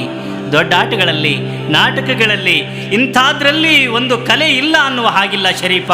ಅಷ್ಟು ಪ್ರಸಿದ್ಧವಾಗಿದ್ದರಂತೆ ಶರೀಫರು. ಹೀಗೆ ಮದುವೆ ಎಲ್ಲ ಮುಗಿದು ಅವರ ಒಂದು ದಾಂಪತ್ಯ ಜೀವನ ಸುಖವಾಗಿ ನಡೆದು ಆ ಒಂದು ಜೀವನದ ಫಲವಾಗಿ ಅವರಿಗೊಂದು ಹೆಣ್ಣು ಮಗು ಜನಿಸ್ತು. ಎಲ್ರಿಗೂ ಆನಂದವಾಗಿತ್ತು ಖರೆ. ಆದರೆ ಬಡತನ, ಬರಗಾಲ ಬಿದ್ದಿತ್ತು. ಮನೆಯಲ್ಲಿ ತಿನ್ನಲಿಕ್ಕೆ ತುತ್ತನ್ನ ಇಲ್ಲ. ಬಹಳ ಪರಿಸ್ಥಿತಿ ಕೆಟ್ಟಿತ್ತು. ಒಂದು ದಿವಸ ಒಬ್ಬರು ಮನೆ ಮುಂದೆ ಹೋಗಿ ನಿಂತು ಕೇಳ್ತಾರ, ಯಪ್ಪ ತುಸು ಜೋಳ ಕೊಡ್ರಿ. ಆ ಗುರು ಅನುಕೂಲ ಮಾಡಿಕೊಟ್ಟಾಗ ತಂದು ಕೊಡ್ತೀನಿ, ಕೊಡ್ರಿ ಎಂದಾಗ, ಯಾರು ಬೇಡ ಅಂತಾರೋ ಶರೀಫ, ನಿನಗೆಷ್ಟು ಬೇಕು, ಎಷ್ಟು ಪಾವು ಬೇಕು, ಎಷ್ಟು ಬಳ್ಳ ಬೇಕು ಅಳ್ಕೊಂಡು ಹೋಗು ಅಂದ ಒಬ್ಬ. ಆಗ ಶರೀಫ್ರಂತರ, ಆ ಭಗವಂತ ಕೊಟ್ಟಿರ್ತಕ್ಕಂಥದ್ದನ್ನು ಅಳೆದು ಕೊಡಬೇಡ್ರಿ, ನೀವು ಮುಟ್ಟಿಗೆನೇ ಕೊಡ್ರಿ, ಶಾರಿನೇ ಕೊಡ್ರಿ, ಹಂಗೆ ಕೊಡ್ರಪ್ಪ, ದಾನ ರೂಪದಾಗ ಕೊಡ್ರಿ ಅಂತಾನೆ ಶರೀಫ. ಆಗ ಮತ್ತೊಬ್ಬ ಬಂದನಂತ, ಏ ಶರೀಫ, ಹಂಗೆ ಕೊಟ್ಟು ಕಳ್ಸಕ ಏನು ದುಡಿದು ಕೊಟ್ಟಿ ಏನೋ? ಕೊಟ್ರೆ ನೀನು ತಿರುಗಿ ಕೊಡ್ತಿ ಅನ್ನೋ ಭರವಸೆ ಏನೈತೋ? ನಮ್ಮ ಮನೆಗಿಲ್ಲ, ಹೊರಟೋಗು ಹೊರಟೋಗು ಅಂತ ಚೆಂಡಿಗೆ ಕೈ ಕೊಟ್ಟು ಹೊರದಬ್ಬಿದನಂತೆ ಶರೀಫನನ್ನ. ಗುರು, ನಿನಗೆ ಸೇರಿದ್ದಪ್ಪ ಇದು ಅಂತ ಹೇಳಿ ಶರೀಫರು ಅಲ್ಲಿಂದನೂ ಕೂಡ ಬಂದರು. ಈ ಕಡೆ ಮನೆಯಲ್ಲಿ ಹೆಂಡತಿ ಕಣ್ಣೀರು ಹಾಕ್ತಾಳ, ತಾಯಿ ಕಣ್ಣೀರು ಹಾಕ್ತಾಳ. ಯಾಕಂದ್ರೆ ತಿನ್ನೋದಕ್ಕೆ ಅನ್ನ ಇಲ್ಲ. ಹೊಟ್ಟೆಯಲ್ಲಿ ಅನ್ನ ಇದ್ದರೆ ಎದೆಯಲ್ಲಿ ಹಾಲು ಬರ್ತಾವ ಮಗುವಿಗೆ ಕುಡಿಸೋದಕ್ಕೆ. ಮಗು ಹಸ್ತ ಅಳ್ತಾ ಇದೆ, ಕುಡ್ಸಕ ತಾಯಿ ಎದೆಯಾಗ ಹಾಲಿಲ್ಲ. ಅತ್ತಿ ಕೂಸಳಕತ್ತೈತೆ, ಏನು ಮಾಡಲಿ, ಒಂದು ಹನಿ ಹಾಲು ಬರೋಲ್ವೋ ಅಂತಾಳೆ ಫಾತಿಮಾ. ಯವ್ವ ಚಿಂತೆ ಮಾಡಬೇಡ ನನ್ನ ಮಗಳ, ಮಗ್ಲ ಮನೆ ಸ್ವಾಮಿಯರು ಕೂಡ 3 ಮುಟ್ಟಿಗೆ ಹಿಟ್ಟಿಸ್ಕೊಂಡು ಬಂದೀನಿ, ಅಂಬ್ಲಿ ಮಾಡೀನಿ. ಯವ್ವ ತೊಗಯವ್ವ ಕುಡಿವೆ ಅಂತ ಅಂದ್ಲು. ಆಗ ಫಾತಿಮಾ ಅಂತಾಳ, ಎತ್ತಿ ನನ್ನ ಗಂಡ ಬರಲಾರ್ದ, ನನ್ನ ದೇವ್ರು ಬರಲಾರ್ದ ನಾನು ಯಾವಾಗಾದರೂ ಒಂದು ತುತ್ತು ಊಟ ಮಾಡಿನೇನು? ಅವ್ರು ಬರಲಿ, ಅವ್ರು ಬಂದ ಮೇಲೆ ನಾನು ಊಟ ಮಾಡ್ತೀನಿ ಅಂದ್ಲು ಫಾತಿಮಾ. ಯವ್ವ ಅವನು ಯಾವಾಗ ಬರಬೇಕು? ಕಳಸ ಗ್ರಾಮ ಗೋವಿಂದ ಗೋವಿಂದ ಅಂತ ಕುಂತ್ಬಿಡ್ತಾನ. ಹಿಂಗಾದ್ರೆ ಹೆಂಗವ್ವ? ತಗೋ ಅಂದಾಗ ಏನು ಮಾಡಿದರೂ ಕೂಡ ಒಂದು ಹನಿ ನೀರು ಕುಡಿಲಿಲ್ವಂತೆ ಫಾತಿಮಾ. ಎಂಥ ಪತಿಭಕ್ತಳು ನೋಡ್ರಿ, ಪತಿಭಕ್ತಳು. ಗಂಡನಿಲ್ಲದೆ ಒಂದು ತುತ್ತು ಪ್ರಸಾದ ಮುಟ್ಟುವ ಹಾಗಿಲ್ಲ, ನೀರು ಕುಡಿಯುವ ಹಾಗಿಲ್ಲ. ಎಂಥ ಸದ್ಗೃಹಿಣಿಯರು ಬಾಳಿ ಬೆಳಗಿದಾರ ಕನ್ನಡ ನಾಡಿನೊಳಗೆ. ಅಷ್ಟರಲ್ಲಿ ಶರೀಫರು ಹಾಡ್ಕೊಂತ ಬಂದರು. ಅವ್ರಿಗೆ ದುಃಖ ಆಗಿತ್ತು ಕರೆ. ಬಂದ ಆ ಕ್ಷಣದಲ್ಲಿ, ಬಂದ್ರೆ ಸ್ವಾಮಿ ಬನ್ನಿ ಅಂತ ಹೇಳಿ ಅವ್ರ ಪಾದಕ್ಕೆ ನಮಸ್ಕಾರ ಮಾಡಿ ಕೈಕಾಲು ಮುಖಕ್ಕೆ ನೀರು ಕೊಟ್ಟು, ತಗೊಳ್ರಿ ಪ್ರಸಾದನ ಅಂತ ಆ ಬಟ್ಟಲದಲ್ಲಿ ಹಾಕಿ ಅಂಬಲಿ ಕೊಟ್ಟಾಗ ಶರೀಫ್ರಂತರ, ಯವ್ವ ಇಂಥ ಬರಗಾಲದಾಗ ಯಾರು ಕೊಟ್ಟರು ಬೇ? ಅಂಬ್ಲಿ ಮಾಡೋಕ್ಕೆ ಹಿಟ್ಟು ಯಾರು ಕೊಟ್ಟರು ಅಂದರು ಶರೀಫರು. ಆಗ ಮಹಾತಾಯಿಯವರು ಹೇಳ್ತಾರ, ಮಗ್ಲ ಮನೆ ಸ್ವಾಮಿಯರು 3 ಮುಟ್ಟಿಗೆ ಹಿಟ್ಟು ಕೊಟ್ಟಿದ್ರಪ್ಪ. ಯವ್ವ ಇಂಥ ಬರಗಾಲದಾಗ, ಇಂಥ ಕಷ್ಟ ಕಾಲದಾಗ 3 ಮುಟ್ಟಿಗೆ ಹಿಟ್ಟು ದಾನ ಮಾಡಿದ ಪುಣ್ಯಾತ್ಮನ ಮನ್ಯಾಗ ಹೊನ್ನುಕ್ಲವ್ವ, ಹೊನ್ನುಕ್ಲಿ ಅಂದ್ರಂತೆ ಶರೀಫರು. ಆ ಮನೆತನ ಇವತ್ತಿಗೂ ಉದ್ಧಾರವಾಗಿ ಬೆಳೀತಾ ಇದೆ. ಎಂಥ ಮಾತು ನೋಡ್ರಿ. ಆಗ ಆ ಮಾಡಿದಂಥ ಅಂಬ್ಲಿಯನ್ನು ಬಟ್ಲಿಗೆ ಹಾಕ್ಕೊಂಡು 3 ಮಂದಿ ತಾಯಿ ಮಗ ಸೊಸಿ ಕುಡಿಬೇಕು ಅನ್ನುವಷ್ಟರಲ್ಲಿ ಯಾವುದೋ ಒಬ್ಬ ಮನುಷ್ಯ ಭಿಕ್ಷುಕ ಬಾಗಿಲಿಗೆ ಬಂದು ನಿಂತು, ಯವ್ವಾ ಹಸಿವು ಹಸಿವು, ಏನಾದರೂ ಪ್ರಸಾದ ಕೊಡ್ರಿ ಅಂತ ನಿಂತ. ಆಗ ಶರೀಫ್ರಂದ್ರು, ಯವ್ವಾ ದೇವ್ರು ಬಂದಾನ, ನನ್ನ ಗುರುನಾಥ ಬಂದಾನ, ನನ್ನ ಪ್ರಸಾದ ನಾನು ಕೊಡ್ತೀನಿ ಅಂತ ಹೋದಾಗ ತಾಯಿ ಅಂತಾಳೆ, ಶರೀಫ ಯಾವಾಗ ಉಂಡಿ ಏನಪ್ಪ, ಇರೋದು ತುಸು ಹಂಬ್ಲಿ ಐತಿ, ಅದನ್ನೇ ಕುಡಿಯೋ. ಇಲ್ಲವಾ ನಾನು ದೇವರಿಗೆ ನಾನು ಮೊದಲು ಪ್ರಸಾದ ಮಾಡಿಸ್ತೀನಿ ಅಂತ ಹೇಳಿ ತಮ್ಮ ಪಾಲಿನ ಪ್ರಸಾದನ ಆ ಭಿಕ್ಷುಕನಿಗೆ ಕುಂದ್ರಿಸಿ ಕುಡಿಸಿದ್ರು. ಅದನ್ನು ಕುಡಿದ ಆ ಮನುಷ್ಯ ಅಂತನ, ಇಲ್ಲ ನನಗಿನ್ನೂ ತೃಪ್ತಿ ಆಗಿಲ್ಲ, ಸಂಕಟ ಭಾಳ ಆಗಕತ್ತೈತಿ, ಇನ್ನೊಂದು ತುಸು ಕೊಡ್ರಿ ಎಂದ. ಆಗ ಶರೀಫ್ರು ಹೆಂಡತಿಗೆ ಹೇಳ್ತಾರ, ಫಾತಿಮಾ ನಿನ್ನ ಪಾಲಿಂದು ನನ್ನ ದೇವ್ರಿಗೆ ಕೊಡ್ತೀಯೇನು? ಸ್ವಾಮಿ ನಿಮ್ಮ ದೇವರು ತೃಪ್ತಿ ಆದರೆ ನಾವು ತೃಪ್ತಿಯಾದಂಗ. ತೊಗರಿಯಪ್ಪ ಕೊಡ್ರಿ ಅಂತ ಹೇಳಿ ಗಂಡನ ಕೈಯಲ್ಲಿ ತನ್ನ ಪಾಲಿನ ಅಂಬ್ಲಿಯನ್ನು ಕೊಟ್ಲು. ಅದನ್ನು ಕುಡಿದ ಆ ಭಿಕ್ಷುಕ, ಆಹಾ ಪ್ರಸಾದ ಬಹಳ ಚೆನ್ನಾಗೈತೆ ಅನ್ಕೊಂತ ಅದನ್ನು ಕುಡ್ದ. ಇನ್ನೂ ನನಗೆ ತೃಪ್ತಿಯಾಗಿಲ್ಲ, ಮತ್ತೂ ಹಸಿವು ಅಂದ. ಎಂಥ ಪರೀಕ್ಷೆಯ ಸಂದರ್ಭ ನೋಡ್ರಿ. ಆಗ ತನ್ನ ತಾಯಿ ಕೇಳ್ತಾನ, ಯವ್ವ ನೆನ್ನ ಪಾಲಿಂದ ಕೊಡ್ತೀಯನ್ಬೇ ಅಂತ. ಆಗ ತಾಯಿಯವರಿಗೆ ಸಿಟ್ಟು ಬಂತು. ಏನೋ ಶರೀಫ, ನಿಂದು ಕೊಟ್ಟು ನಿನ್ನ ಹೆಂಡ್ತಿದು ಕೊಟ್ಟು ಇದೊಂದು ಸ್ವಲ್ಪ ಉಳಿದೈತಪ್ಪ, ನಿನ್ನ ಹೆಂಡ್ತಿ ಯಾರ ಕುಡಿಲಪ್ಪ ಬೇಡ ಅಂದಾಗ, ಇಲ್ಲವ್ವ ಇಲ್ಲ ಅದನ್ನು ಕೊಟ್ಬಿಡು, ತೃಪ್ತಿಯಾಗಲಿ ನನ್ನ ಗುರು, ಕೊಟ್ಟಿನಿ ಅನ್ನಕ್ಕೆ ಹೋಗಬೇಡ. ಮಾಡಿದೆನೆನ್ನದಿರ ಲಿಂಗಕ್ಕೆ, ಮಾಡಿದೆನೆನ್ನದಿರ ಜಂಗಮಕ್ಕೆ, ಮಾಡಿದೆನೆಂಬುದು ಮನದಲ್ಲಿಲ್ಲದಿದ್ದರೆ ಬೇಡಿದ್ದ ನೀವ ಕೂಡಲ ಸಂಗಮ ದೇವ ಅಂತ ಮಹಾತ್ಮರು ಹೇಳಿರುವ ಹಾಗೆ ನಾವು ಮಾಡಿವಿ ಅನ್ನಬಾರ್ದವ್ವ, ನೀಡಿವಿ ಅನ್ನಬಾರ್ದು, ಕೊಟ್ಟಿವಿ ಅನ್ನಬಾರ್ದು. ಆ ಸದ್ಗುರುನಾಥ ಯಾವುದೋ ರೀತಿಯಾಗಿ ನಮಗೆ ಕೊಡ್ತಾನ, ಕೊಡು ಅಂತ ಹೇಳಿ ಆ ತಾಯಿ ಪಾಲಿಂದು ಕೂಡ ಕೊಟ್ಟಾಗ ಆವಾಗ ತೃಪ್ತಿಯಾದನಂತೆ ಆ ಮನುಷ್ಯ, ಹುಚ್ಚ ಮನುಷ್ಯ. ಸದ್ಗುರು ಯಾವ ರೂಪದಲ್ಲಿ ಬಂದಿದ್ದನೋ ಗೊತ್ತಿಲ್ಲ. ಅವು ಹೋದ ನಂತರದಲ್ಲಿ ದಿನದಿನಕ್ಕೆ ಒಂದಾನೊಂದು ತೊಂದರೆಗಳು ಇವರಿಗೆ ಕಾಡಕತ್ತಿದ್ವು. ಎಷ್ಟು ಕಷ್ಟ ಅನುಭವಿಸಬೇಕು. ಶರೀಫರು ಒಬ್ಬರು ಅಂತ ಅಲ್ಲ, ಅನೇಕ ಮಹಾತ್ಮರು ಕೂಡ ಇದೇ ರೀತಿ ಕಷ್ಟವನ್ನು ಅನುಭವಿಸಿದಾರ. ಯಾವ ಮಹಾಮಹಿಮರಾಗಿರ್ತಕ್ಕಂಥ 40 ವಾಡದ ವೀರೇಶ್ವರ ಶರಣರು ಕೂಡ ಅವರ ಜೀವನದಲ್ಲೂ ಇಂಥ ಪರಿಸ್ಥಿತಿ. ಮಕ್ಕಳು ಹೆಂಡತಿ ಉಪವಾಸ ಆದರ, ಮನೆಗೆ ಹೋಗಿ ಜೋಳಿಗೆ ಹಾಕೊಂಡು ಭಿಕ್ಷಾ ಬೇಡ್ತಾರ. ಸೊಲ್ಲಾಪುರದೊಳಗ ಒಬ್ಬ ಶ್ರೀಮಂತನ ಮನೆಯಾಗ ಒಂದು ಸಲ ಜೋಳಿಗೆ ಹಿಡ್ಕೊಂಡು ನಿಂತ್ರಂತ. ಮನೆ ಮುಂದೆ ನಿಂತರು, 3 ಮನೆಗೆ ಹೋಗ್ತಿದ್ರು, ಕೇಳ್ತಿರ್ಲಿಲ್ಲ. ಅವರಾಗೆ ನೀಡಿದ್ರು, ತಂದು ಪ್ರಸಾದ ಮಾಡ್ತಿದ್ರು, ಇಲ್ಲ ಅಂದರೆ ವಾಪಸ್ ಹೋಗಿಬಿಡ್ತಿದ್ರು. ಗುರುವೇ ನಿನ್ನ ಪಾದ ಕರ್ಪಿತ ಅಂತ. ನಂತರದಲ್ಲಿ ಸೊಲ್ಲಾಪುರದೊಳಗ ಒಂದು ಶ್ರೀಮಂತನ ಮನೆ ಮುಂದೆ ನಿಂತರು, ಭಿಕ್ಷಾ ನೀಡ್ತಾರೋ ಹಿಟ್ಟು ನೀಡ್ತಾರೋ ಅಂತ. ನಿಂತದ್ದನ್ನು ನೋಡಿ, ಮಾತನಾಡಾರದನ್ನು ನೋಡಿ ಆ ಶ್ರೀಮಂತ ಆಳ್ಮಕ್ಕಳನ್ನು ಕರೆಸಿ ಸಾಕಷ್ಟು ಹೊಡೆಸ್ತಾನ. ಏನು ಕಳ್ಳದನೋ ಕಾಕಾದನೋ ಹುಚ್ಚಿದ್ದಂಗದನ ಬಡಿದು ಹೊರಗಾಕ್ರಿ ಅಂತ ಹೇಳಿ ಬಡಿಸಿಕೊಂಡು ಮನೆಗೆ ಬಂದರು. ಯಾರಿಗೂ ವಿರುದ್ಧವಾಗಿ ಮಾತಾಡಲಿಲ್ಲ, ಶಾಪ ಕೊಡಲಿಲ್ಲ. ಅಂಥ ಪ್ರಸಂಗ ನಮ್ಮ ಚರಿತ್ರ ನಾಯಕರು ಶರೀಫರ ಜೀವನದಲ್ಲೂ ಕೂಡ ಬಂದೊದಗೈತಿ. ಕಷ್ಟ ಯಾರಿಗೂ ಬಿಟ್ಟಿಲ್ಲ, ಪಾಪಿಗೂ ಬಿಟ್ಟಿಲ್ಲ, ಪುಣ್ಯವಂತನಿಗೂ ಬಿಟ್ಟಿಲ್ಲ, ಬಡವನಿಗೂ ಬಿಟ್ಟಿಲ್ಲ, ಶ್ರೀಮಂತನಿಗೂ ಬಿಟ್ಟಿಲ್ಲ. ಅದು ಪ್ರಾರಬ್ಧ ಕರ್ಮ, ಅನುಭವಿಸೇ ತೀರಬೇಕು ಅಂತ ಮಹಾತ್ಮರು ಹೇಳ್ತಾರೆ. ಇಂಥ ಒಂದು ಬಡತನದ ಪರಿಸ್ಥಿತಿಯಲ್ಲಿ ಶರೀಫರಿಗೆ ಜನಿಸಿರ್ತಕ್ಕಂಥ ಮಗು, ಹೆಣ್ಣು ಮಗು ತೀರಿಕೊಂತು. ಫಾತಿಮಾಳಿಗೂ ಕೂಡ ದುಃಖವಾಯಿತು. ಯಾರಿಗಾದರೂ ತಮ್ಮ ಕರುಳಿನ ಕುಡಿ ಹೋದಾಗ ದುಃಖವಾಗೋದೇ ಅಲ್ಲ, ದುಃಖವಾಗೋದೇ. ಎಲ್ಲವನ್ನ ಸಹಿಸಿಕೊಂಡ್ರು. ಶರೀಫರು ಎಲ್ಲವನ್ನ ಸಹಿಸಿಕೊಳ್ತಾರ. ಮುಂದೆ ಒಂದು ದಿವಸ ಒಂದು ದಾರಿಯಲ್ಲಿ ಹೋಗಿ ಕುಂತಂಥ ಸಂದರ್ಭದಲ್ಲಿ ಮತ್ತೊಬ್ಬ ಮಹಾತ್ಮ ನವಲಗುಂದದ ಅಜಾತ ನಾಗಲಿಂಗ ಸ್ವಾಮಿಗಳು ಕೂಡ ಅವರ ಸನ್ನಿಧಿಗೆ ಬಂದರು. ಅದೇ ಸಂದರ್ಭದಲ್ಲಿ ಅನೇಕ ಮಹಾತ್ಮರು ಜನ್ಮವೆತ್ತಿದರು, ಅನೇಕರು ಉಪದೇಶವನ್ನು ಮಾಡಿದರು. ಯಾರ ಸಲುವಾಗಿ? ನಮ್ಮ ಸಲುವಾಗಿ. ಅಜ್ಞಾನದಲ್ಲಿ ಬಿದ್ದು ಒದ್ದಾಡುವವರ ಸಲುವಾಗಿ. ಶ್ರೀ ಗುರು ಚಿಕ್ಕೇನಕೊಪ್ಪದ ಚೆನ್ನವೀರ ಶರಣರು, ಇಲಕಲ್ಲ ಮಹಾಂತ ಶಿವಯೋಗಿಗಳು, ಸಜ್ಜಲಗುಡ್ಡದ ಶರಣಮ್ಮನವರು, ಲಡ್ಡು ಮುತ್ತಯ್ಯನವರು, ಕನ್ನೂರು ಬಾಗಲಕೋಟೆ ಮಠದ ಸದ್ಗುರು ಸಿದ್ಧಲಿಂಗೇಶ್ವರರು, ಕೋಡಿಕೊಪ್ಪದ ಹುಚ್ಚೀರಪ್ಪನವರು, ಇನ್ನೂ ಅನೇಕ ಮಂದಿ ಜನಿಸಿದರು. ನಮ್ಮ ಸಲುವಾಗಿ ಉಪದೇಶ ಮಾಡಿದರು, ಸ್ಥಿರವಾಗಿ ಉಳಿದುಕೊಂಡರು. ಅಂಥ ಪುಣ್ಯಾತ್ಮರು ಜನಿಸಿದಂಥ ಭೂಮಿಯಲ್ಲಿ ಜನಿಸಿದ ನಾವೆಲ್ಲರೂ ಪುಣ್ಯವಂತರೇ. ಆದರೆ ನಿರಾಭಾರಿ ಗುರು ಅಲ್ಲಮ ಪ್ರಭುಗಳು ಹೇಳಿದಂತೆ, ಅಜ್ಞಾನವೆಂಬ ತೊಟ್ಟಿಲೊಳಗೆ ಜ್ಞಾನವೆಂಬ ಶಿಶುವ ಮಲಗಿಸಿ ಸಕಲ ವೇದ ಶಾಸ್ತ್ರಗಳೆಂಬ ನೇಕ ಕಟ್ಟಿ ಹಿಡಿದು ತೂಗಿ ಜೋ ಜೋ ಎಂದು ಜೋಗುಳವಾಡುತ್ತಿದ್ದಾಳೆ ಭ್ರಾಂತಿ ಎಂಬ ತಾಯಿ ಅಂತ ಹೇಳಿದರು. ಹಂಗ ಅವರೆಲ್ಲ ಉಪದೇಶ ಮಾಡಿದರೂ ಕೂಡ ಅಜ್ಞಾನದ ತೊಟ್ಟಿಲೊಳಗೆ ಮಲ್ಕೊಂಡಿವಿ.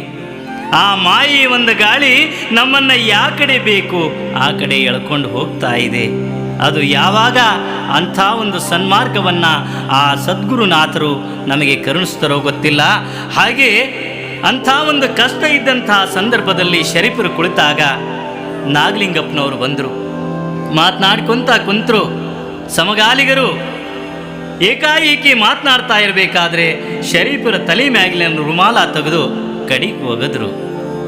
ಏ ಶರೀಫ, ಎಷ್ಟು ದಿವಸ ಅಂತ ಈ ಮೋಹದ ಚೀಲ ಹೊತ್ತುಕೊಂಡ ತಿರುಗಾಡ್ತಿ, ಕಳಚಿಬಿಡು ಅಂತ ತೆಗೆದಾಗ ಎಲ್ಲವನ್ನ ಅರಿತಿದ್ದ ಶರೀಫರು ಹೇಳ್ತಾರ, ನನ್ನ ಹೆಂಡತಿ ಹಿಂದಿನ ದಿನನೇ ನನ್ನನ್ನು ಬಿಟ್ಟು ಹೋಗ್ಯಾಳ ಅಂತ ಹೇಳಿ ನನ್ನ ತಲೆ ಮ್ಯಾಲಿನ ರುಮಾಲ ತೆಗೆದು ನನಗೆ ಸೂಚನಾ ಕೊಟ್ಟೇನೋ ನಾಗಲಿಂಗ. ಈ ಮಾತು ನನ್ನ ಹೆಂಡತಿ ನನಗೆ ನೆನ್ನೆನೇ ತಿಳಿಸಿದ್ಲಪ್ಪ, ನಾನು ಹೋಗ್ತೀನಿ ಅಂತ. ನಾಗಲಿಂಗ, ಅವಳು ಬದುಕಿರುವವರೆಗೂ ಅವಳ ಜೀವನದಲ್ಲಿ ಯಾವ ಸುಖಾನೂ ಸಿಗಲಿಲ್ಲಪ್ಪ, ಯಾವ ಸುಖಾನೂ ನೀಡಕ್ಕೆ ನನ್ನಿಂದ ಆಗಲಿಲ್ಲ. ನಿನ್ನಂಥ ಪುಣ್ಯಾತ್ಮನ ಕೈಯಿಂದ ಆದರೂ 3 ಇಡಿ ಮಣ್ಣು ಹಾಕನೋ ನಾಗ ಅಂತ ಆ ತಾಯಿಗೆ ಮಣ್ಣಿನ ಒಂದು ಋಣವನ್ನು ತೀರಿಸ್ತಾರ ನಾಗಲಿಂಗರು ಶರೀಫರು ಕೂಡಿಕೊಂಡು. ಹೀಗೆ ನಾಗಲಿಂಗಪ್ಪನವರು ಹೋಗ್ತಿದ್ರು ಬರ್ತಿದ್ರು. ಆದರೆ ಗುರುವಿನ ಕೂಡ ಹೆಚ್ಚಿನ ಒಡನಾಟ ಶಿಶುನಾಳದ ಶರೀಫ ಸಾಹೇಬರಿಗೆ. ಮನೆ ಅಂತಕ್ಕಂಥದ್ದು, ಮನೆಯಲ್ಲಿ ನನ್ನವರು ಅನ್ನೋರು ಯಾರೂ ಉಳಿಲಿಲ್ಲ. ತಂದೆ, ತಾಯಿ, ಹೆಂಡತಿ, ಮಗು ಎಲ್ಲರೂ ಹೋದರು. ಗುರು ಒಬ್ಬನೇ ಸರ್ವಸ್ವ. ತಂದೆ, ತಾಯಿ, ಬಂಧು ಬಳಗ ಎಲ್ಲವೂ ಗುರುನೇ ಆಗಿದ್ದ. ಇವರು ಕೂಡ ಅನೇಕ ಲೀಲೆಗಳನ್ನು ಮಾಡ್ತಾರ, ಅನೇಕ ಮಹಿಮೆಯನ್ನು ಜಗತ್ತಿನ ಜನರ ಅಜ್ಞಾನವನ್ನು ತೊಳೆಯುವುದಕ್ಕಾಗಿ ತೋರಿಸ್ತಾರ. ಆದ್ರೆ ತಿಳ್ಕೊಳ್ಳಾರದೆ ಹುಚ್ಚರು, ಕುಡುಕರು, ಗಾಂಜಾ ಸೇದವರು ಹಾಗೆ ಹೀಗೆ ಅಂತ ನಿಂದೆ ಮಾಡಿ ಅವರನ್ನು ಜರಿತು ಜಗತ್ತು.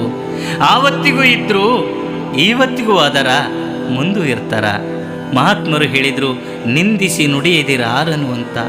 ಯಾರನ್ನೂ ನಿಂದೆ ಮಾಡಕ್ಕೆ ಹೋಗಬೇಡಪ್ಪ, ನಿಂದೆ ಮಾಡಕ್ಕೆ ಹೋಗಬೇಡ್ರಿ, ಅದರಂಥ ಪಾಪ ಮತ್ತೊಂದಿಲ್ಲ ಅಂತ ಮಹಾತ್ಮರು ಹೇಳಿದರು.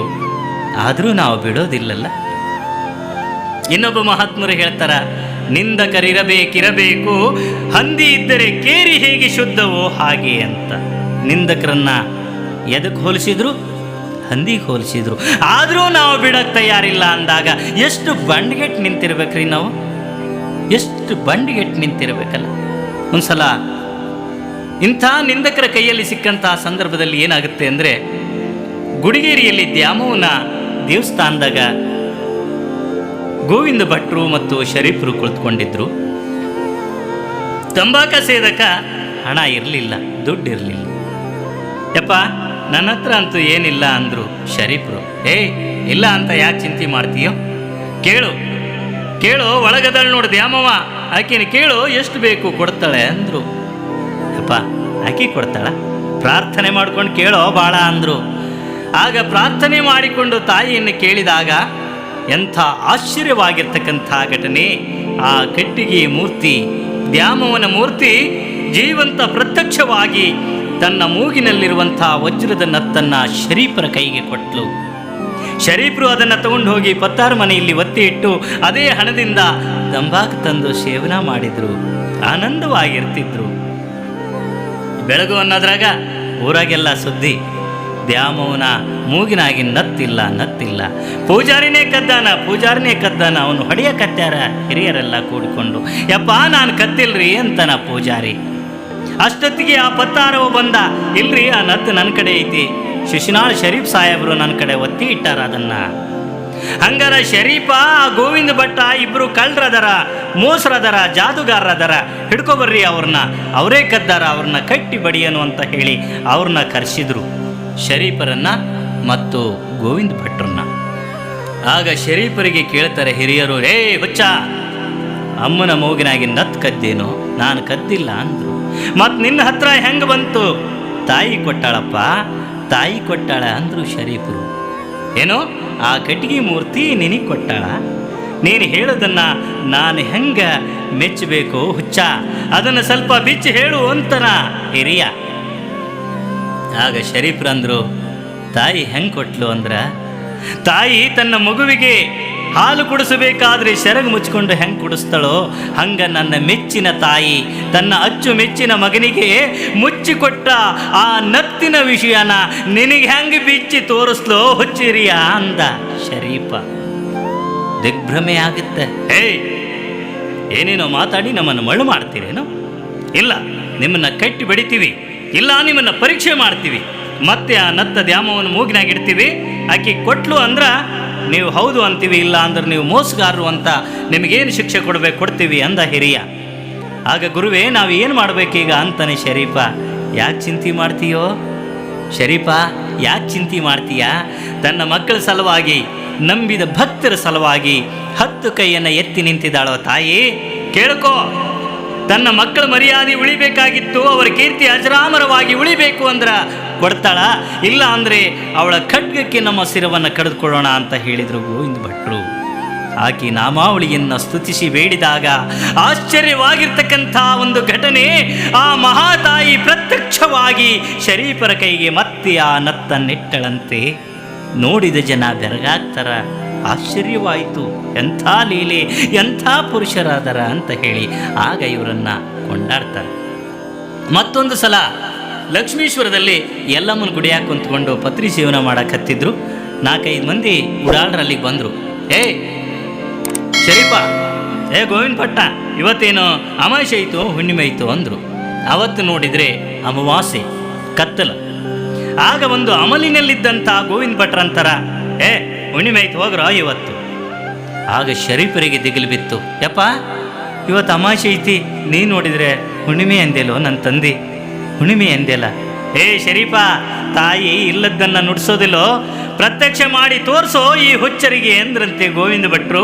ತನ್ನ ಕೈಯಲ್ಲಿ ಹಿಡಿದ ಒಂದು ತಾಟನ್ನು ಮೇಲು ಹೋಗಿದಾಗ ಚಂದಪ್ಪನ ದರ್ಶನವಾಯಿತು. ಎಲ್ಲರೂ ನೋಡ್ತಾರೆ, ಏನಿದು ಅಮಾವಾಸ್ಯೆ ದಿವಸ ಚಂದ್ರನ ಬೆಳಕು ಅಂತ ಊರೇ ನಿಂತು ನೋಡ್ತದ. ಎಂಥ ಲೀಲಿರಿ, ಎಂಥ ಮಹಿಮೆ! ಒಂದಲ್ಲ, ಎರಡಲ್ಲ, 100 1000 ಇಂಥ ಅನೇಕ ಮಹಿಮೆಗಳನ್ನು, ಲೀಲೆಗಳನ್ನು ಮಾಡ್ತಾರ ಶರೀಫರು ಮತ್ತು ಗೋವಿಂದ ಯತಿಗಳು ಕೂಡಿಕೊಂಡು. ಈದ್ ಮಿಲಾದ್ ಹಬ್ಬ ದಿನದಂದು ದೂದ್ನಾನಾ ದರ್ಗಾದಲ್ಲಿ ಮೊಹಮ್ಮದ್ ಪೈಗಂಬರರ ಒಂದು ಕೇಶ ದರ್ಶನಕ್ಕೆ ಸಾಕಷ್ಟು ಜನ ಸೇರಿರ್ತದೆ. ಆವತ್ತಿನ ದಿವಸ ಅಕಸ್ಮಾತ್ ಅಲ್ಲಿಗೆ ಹೋಗಿದ್ದ ಶರೀಫರು ಕೂಡ ದರ್ಶನವನ್ನು ತಗೋಬೇಕು ಅಂತ ನಿಂತಿದ್ರಂತ. ಅದ್ರಾಗೊಬ್ಬ ಮುಖಂಡ, ಇಸ್ಲಾಂ ಧರ್ಮದ ಒಬ್ಬ ಮುಖಂಡ ಶರೀಫನನ್ನು ನೋಡಿ ಅವನ ಹೊಟ್ಟೆಗೆ ಬೆಂಕಿ ಬಿತ್ತು. ಪವಿತ್ರವಾದ ನಮ್ಮ ಮುಸಲ್ಮಾನ್ ಧರ್ಮದಾಗ ಹುಟ್ಟಿ ನಮ್ಮ ಕುರಾನಕ್ಕೆ ದ್ರೋಹ ಬಗೆದು ಆ ಹಿಂದೂ ಧರ್ಮದ ಒಬ್ಬ ಗುರುನ ಕೂಡಿಕೊಂಡು ಶಾಸ್ತ್ರ ಪುರಾಣ ಹೇಳ್ಕೊಂಡು ತಿರುಗ್ತಾನ, ಇವನೆಂಥವನೋ, ಇವ ಒದ್ದು ಹೊರಗಾಕಿರ್ಲಿ ಇವನ ಅಂತ ಹೇಳಿ ಶರೀಫರನ್ನ ಸಭೆಯಿಂದ ತಳ್ಳಿಬಿಟ್ರಂತೆ. ಲಕ್ಷ್ಮೀಶ್ವರದೊಳಗೆ ಇದು ನಡೆದಂಥ ಘಟನೆ. ಆಗ ಶರೀಫರಂತರ, ಎಲ್ಲೋ ಹುಚ್ಚರ, ಯಾವುದೈತೋ ಕುಲ, ಎಲ್ಲೈತೋ ಸಬ್ಕಾ ಮಾಲಿಕ್ ಏಕೆನ್ನುವಂತೆ ಅಲ್ಲಹನು ನೀನೇ, ಈಶ್ವರನು ನೀನೇ, ಅವನ ಸ್ವರೂಪದಲ್ಲಿ ಇವ ಅದನ, ಇವನ ಸ್ವರೂಪದಲ್ಲಿ ಅವ ಅದನ, ಇದನ್ನು ತಿಳ್ಕೊಳ್ಳಾರ್ದಲೇ ಪೂಜೆ ಪುನಸ್ಕಾರ ಧ್ಯಾನ ಮಾಡ್ತಿರಲ್ರು ಹುಚ್ಚಪ್ಪಗಳಿರ. ನನಗೆ ಯಾವಾಗ ಇವತ್ತು ಹಿಂಗೆ ಮಾಡಿರಿ ಅಂದಾಗ ಆ ಮೊಹಮ್ಮದ್ ಪೈಗಂಬರ ತನ್ನ ಮಗನ ಒಂದು ಕೀರ್ತಿಯನ್ನು ಉಳಿಸಬೇಕು, ಅವನ ಮರ್ಯಾದೆ ಉಳಿಸಬೇಕು ಅನ್ನಂಗಿದ್ರ ಇವತ್ತು ಪ್ರತ್ಯಕ್ಷವಾಗಿ ನನಗೆ ದರ್ಶನವನ್ನು ಕೊಡಬೇಕು ಅಂತ ಆ ಬಯಲಿನಲ್ಲಿ ನಿಂತು ಪ್ರಾರ್ಥನೆಯನ್ನು ಮಾಡಿಕೊಂಡಾಗ ಆಕಾಶದಲ್ಲಿ ಗುಡುಗು ಮಿಂಚು ಬಡಿದಂತಾಗಿ ಮೊಹಮ್ಮದ್ ಪೈಗಂಬರರ ಒಂದು ದರ್ಶನ, ಜೀವಂತ ದರ್ಶನ ಶರೀಫ ಸಾಹೇಬರಿಗೆ ಆಯ್ತಂತೆ. ನೋಡಿದವರಿಗೆಲ್ಲ ದಿಗಲು ಬಿತ್ತು. ಮೈದುಂಬಿ ತಮ್ಮ ಉರ್ದು ಭಾಷೆಯಲ್ಲಿಯೇ ಹಾಡಿದರು ಆ ಮಹಾತ್ಮನ ಒಂದು ಮಹಿಮೆಯನ್ನು. ಇಂಥ ಅನೇಕ ಲೀಲೆಗಳನ್ನು ಶರೀಫರು ಮಾಡ್ತಾರೆ. ಒಂದ್ಸಲ ಹೊಟ್ಟೆ ಹಸುವಾಗಿತ್ತು. ಒಬ್ಬರು ಮನೆ ಮುಂದೆ ನಿಂತ್ಕೊಂಡು, ಯವ್ವ ಹೊಟ್ಟೆ ಹಸುವಾಗೈತೆ, ಏನಾರ ಕೊಡು. ಯಪ್ಪ ನುಚ್ಚೈತೆ, ಆದ್ರೆ ಅದಕ್ಕೆ ಸಾರಿಲ್ಲಲ್ಲೋ ಯಪ್ಪ. ಯವ್ವ ಹಾಲು ಮೊಸರು ಇದ್ರೆ ಕೊಡಬೇ, ಅದನ್ನೇ ಹಾಕ್ಕೊಂಡು ತಿಂತೀನಿ ಅಂದರು ಶರೀಫರು. ಎಲ್ಲೇ ಹಾಲು ಮೊಸರು ತರ್ತೀಯೋ ಯಪ್ಪ, ನಮ್ಮ ಮನೆಗೆ ಒಂದು ಎಮ್ಮೆ ಐತೆ ನೋಡು, ಗೊಡ್ಡೆ ಎಮ್ಮೆ, ಈ ಹೊಲ್ದು ಹೆಂಡು ಹೊಲ್ದು, ಇಂಥದ್ದೈತಿ. ಏನು ಬೇ, ಎಂಥ ಚಂದ ಹಿಂಡತ್ತದು, ಅದ್ರ ದುಬ್ಬದ ಮೇಲೆ ಚಪ್ಪರಿಸು, ಗೋವಿಂದ ಗುರುನಾಥ ಎಲ್ಲ ಕರುಣೆ ಮಾಡ್ತಾನ, ಹಿಂಡ್ಕೋ ಅಂದ್ರಂತೆ ಶರೀಫರು. ಆ ತಾಯಿ ಇರಲಿ, ಮಹಾತ್ಮರ ಮಾತು ಹೇಳಿಕ್ಕೆ ಬರೋದಿಲ್ಲ. ಅಜ್ಜನ ಕರಿಬಾಯಿ ಅಂತ ಹೇಳಿ ದುಬ್ಬದ ಮೇಲೆ ಚಪ್ಪರಿಸಿ ಹಿಂಡಿದ್ರ 2 ಚರಿಗೆ ಹಾಲಿಂಡಕತ್ತಂತೆ. ಆ ಎಮ್ಮೆ, ಕಟ್ಟಲಾರದ ಎಮ್ಮೆ ಮನೆಯಲ್ಲಿ ಇರೋವರೆಗೂ ಅವ್ರ ಮನೆಯಲ್ಲಿ ಹೈನನೇ ತಪ್ಪಲಿಲ್ವಂತೆ. ಎಂಥ ಮಹಿಮೆ, ಎಂಥ ಲೀಲೆ, ಇಂಥ ಅನೇಕ ಮಹಿಮೆಗಳನ್ನು, ಪವಾಡಗಳನ್ನು ಮಾಡ್ತಾರ ಶರೀಫ ಸಾಹೇಬರು. ಮುಂದೆ ಒಂದು ದಿವಸ ಪಕ್ಕದ ಹಳ್ಳಿಯಲ್ಲಿ ದೊಡ್ಡಾಟಕ್ಕೆ ಹೋಗಿದ್ರು ಶರೀಫರು, ತಾಳ ಹಾಕ್ತಾ ಇದ್ರು. ಈ ಕಡೆ ಗೋವಿಂದ ಯತಿಗಳಿಗೂ ಕೂಡ ಸ್ವಲ್ಪ ದೇಹದ ಸ್ಥಿತಿ ಸರಿಯಾಗಿ ಉಳಿಲಿಲ್ಲ, ಅನಾರೋಗ್ಯದಿಂದ ಬಳಲ್ತಾ ಇದ್ದರು. ಈ ದೇಹದ ಕರ್ಮ ಯಾವ ಮಹಾತ್ಮರಿಗೂ ಬಿಡೋದಿಲ್ಲ, ಶರಣರಿಗೂ ಬಿಡೋದಿಲ್ಲ, ಲೌಕಿಕರಿಗೂ ಬಿಡೋದಿಲ್ಲ. ಹಾಗೆ ಶರೀಫ, ಎಲ್ಲೆದೆಯೋ ಯಪ್ಪ, ಎಲ್ಲೆದೆಯಾ, ಈ ಜೀವ ಗೂಡು ಬಿಟ್ಟು ಹಾರಿ ಹೋಗಕತ್ತೈತಿ, ಬಾರೋ ಬಾರೋ ಅಂತ ಗೋವಿಂದ ಯತಿಗಳು ಕೂಗ್ತಾರ. ಆಗ ಇವರು ಕೂಗಿದಂಥ ಕೂಗು ಬೇರೆ ಹಳ್ಳಿಯಲ್ಲಿ ದೊಡ್ಡಾಟದಲ್ಲಿ ತಾಳ ಹಾಕ್ತಾ ಇರುವಂತಹ ಶರೀಫರ ಕಿವಿಗೆ ಬಡೀತದ. ಬಂದೆ ತಂದೆ ಅಂತ ಹೇಳಿ ಅಲ್ಲೇ ತಾಳವನ್ನು ಚೆಲ್ಲಿ ಶರೀಫರು ಓಡೋಡಿ ಬರ್ತಾರ. ಯಾಕೆಪ್ಪ, ಯಾಕೆ ನನ್ನ ಕರೆದಿ? ಶರೀಫ, ನಾನು ಕೂಗು ನಿನಗೆ ಕೇಳ್ತೇನೋ? ಯಪ್ಪ, ನಿನ್ನ ಕೂಗು ಕೇಳಿದಕ್ಕೆ ನಾನು ಓಡಿ ಬಂದೀನಿ, ಏನಾಗೈತಿ ಅಂದಾಗ ಗೋವಿಂದ ಯತಿಗಳಂತಾರೆ, ಶರೀಫ, ಈ ದೇಹಕ್ಕೆ ಭಾಳ ಮುಪ್ಪು ಆವರ್ಷೈತಪ್ಪ, ಈ ಮನೆ ಖಾಲಿ ಮಾಡ್ತೀನೋ, ನಾನು ಮನೆ ಖಾಲಿ ಮಾಡ್ತೀನಿ ಅಂದರು. ಯಪ್ಪ, ಬ್ಯಾಡ ತಂದೆ, ಆ ಮಾತು ಹೇಳಬೇಡ. ನೀನೇ ಹೋದ ಮಗ, ನಾನಿದ್ದೇನು ಪ್ರಯೋಜನ? ನೀನು ಹೋಗೋದಾದ್ರ ನನ್ನ ಕರ್ಕೊಂಡು ಹೋಗು ತಂದೆ, ನನ್ನ ಕರ್ಕೊಂಡು ಹೋಗು ಅಂದ ಶರೀಫ. ಆಗ ಗುರುಗಳು ಹೇಳ್ತಾರ, ಶರೀಫ, ಇಲ್ಲಪ್ಪ, ನಿನ್ನಿಂದ ಇನ್ನೂ ಜನಜಾಗೃತಿ ಆಗದೈತಪ್ಪ. ಅಜ್ಞಾನದ ಕಸ ತೆಗೆದು ಸುಜ್ಞಾನದ ಬೀಜ ಬಿತ್ತಬೇಕಾಗೈತಿ. ಇನ್ನು ನೀನು ಅನೇಕ ಕಡೆ ಸಂಚಾರ ಮಾಡಬೇಕಾಗೀತೋ. ಶರೀಫ, ನೀನಿದ್ದಲ್ಲೇ ನಾನಿರ್ತೀನಿ, ನೀನು ಚಿಂತೆ ಮಾಡಬೇಡ ಶರೀಫ. ಶರೀಫ, ತ್ರಾಸ ಆಕತ್ತೋ, ವಾಂತಿ ಬರಕತ್ತೈತೋ ಯಪ್ಪ, ಪರಾಣ ತಗೋ ಅಂದರು. ಆಗ ಶರೀಫ್ರಂತಾರ, ಯಪ್ಪ, ಪರಾಣ ಯಾಕಪ್ಪ? ಇಲ್ಲೇ ನನ್ನ ಕೈಯಾಗ ವಾಂತಿ ಮಾಡಪ್ಪ, ನನ್ನ ಕೈಯಾಗ ಹಾಕಪ್ಪ ನೀನು ಪ್ರಸಾದನ ಅಂತ ತಮ್ಮ ಕೈಯಾಗ ಆ ಪ್ರಸಾದವನ್ನು ತಗೊಂತಾರ.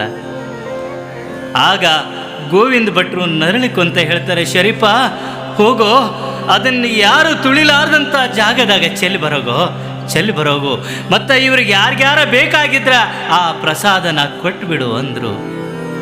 ಆಗ ತಗೋರಪ್ಪ, ನೀವು ತಗೋರಿ ಅಂದಾಗ ಉಳಿದಂಥ ಶಿಷ್ಯರಂತಾರೆ, ಹಲಸು ಚಲ ತಗ, ಆ ಕಪ ತೊಗೊಂಡು ಬಂದಾನೆ, ಪ್ರಸಾದ ಅಂತ ಹೋಗಿ ಇಲ್ಲಾರ ಅಂದಾಗ ತಗೊಂಡ್ರೇನೋ ಭಾಳ, ಯಾರು ತುಳಿಲಾರ್ದಂಥ ಜಾಗ ಚೆಲ್ಲು ಅಂದಾಗ ಶರೀಫರು ಆಲೋಚನೆ ಮಾಡ್ತಾರ, ಎಲ್ಲಿ ಚೆಲ್ಲಿದ್ರು ಪಶು ಪಕ್ಷಿಗಳು ಮನುಷ್ಯರು ಪ್ರತಿಯೊಂದು ವಸ್ತು ಮೇಲೂ ಜಾಗ ಇಟ್ಟೇ ಇಡ್ತವ.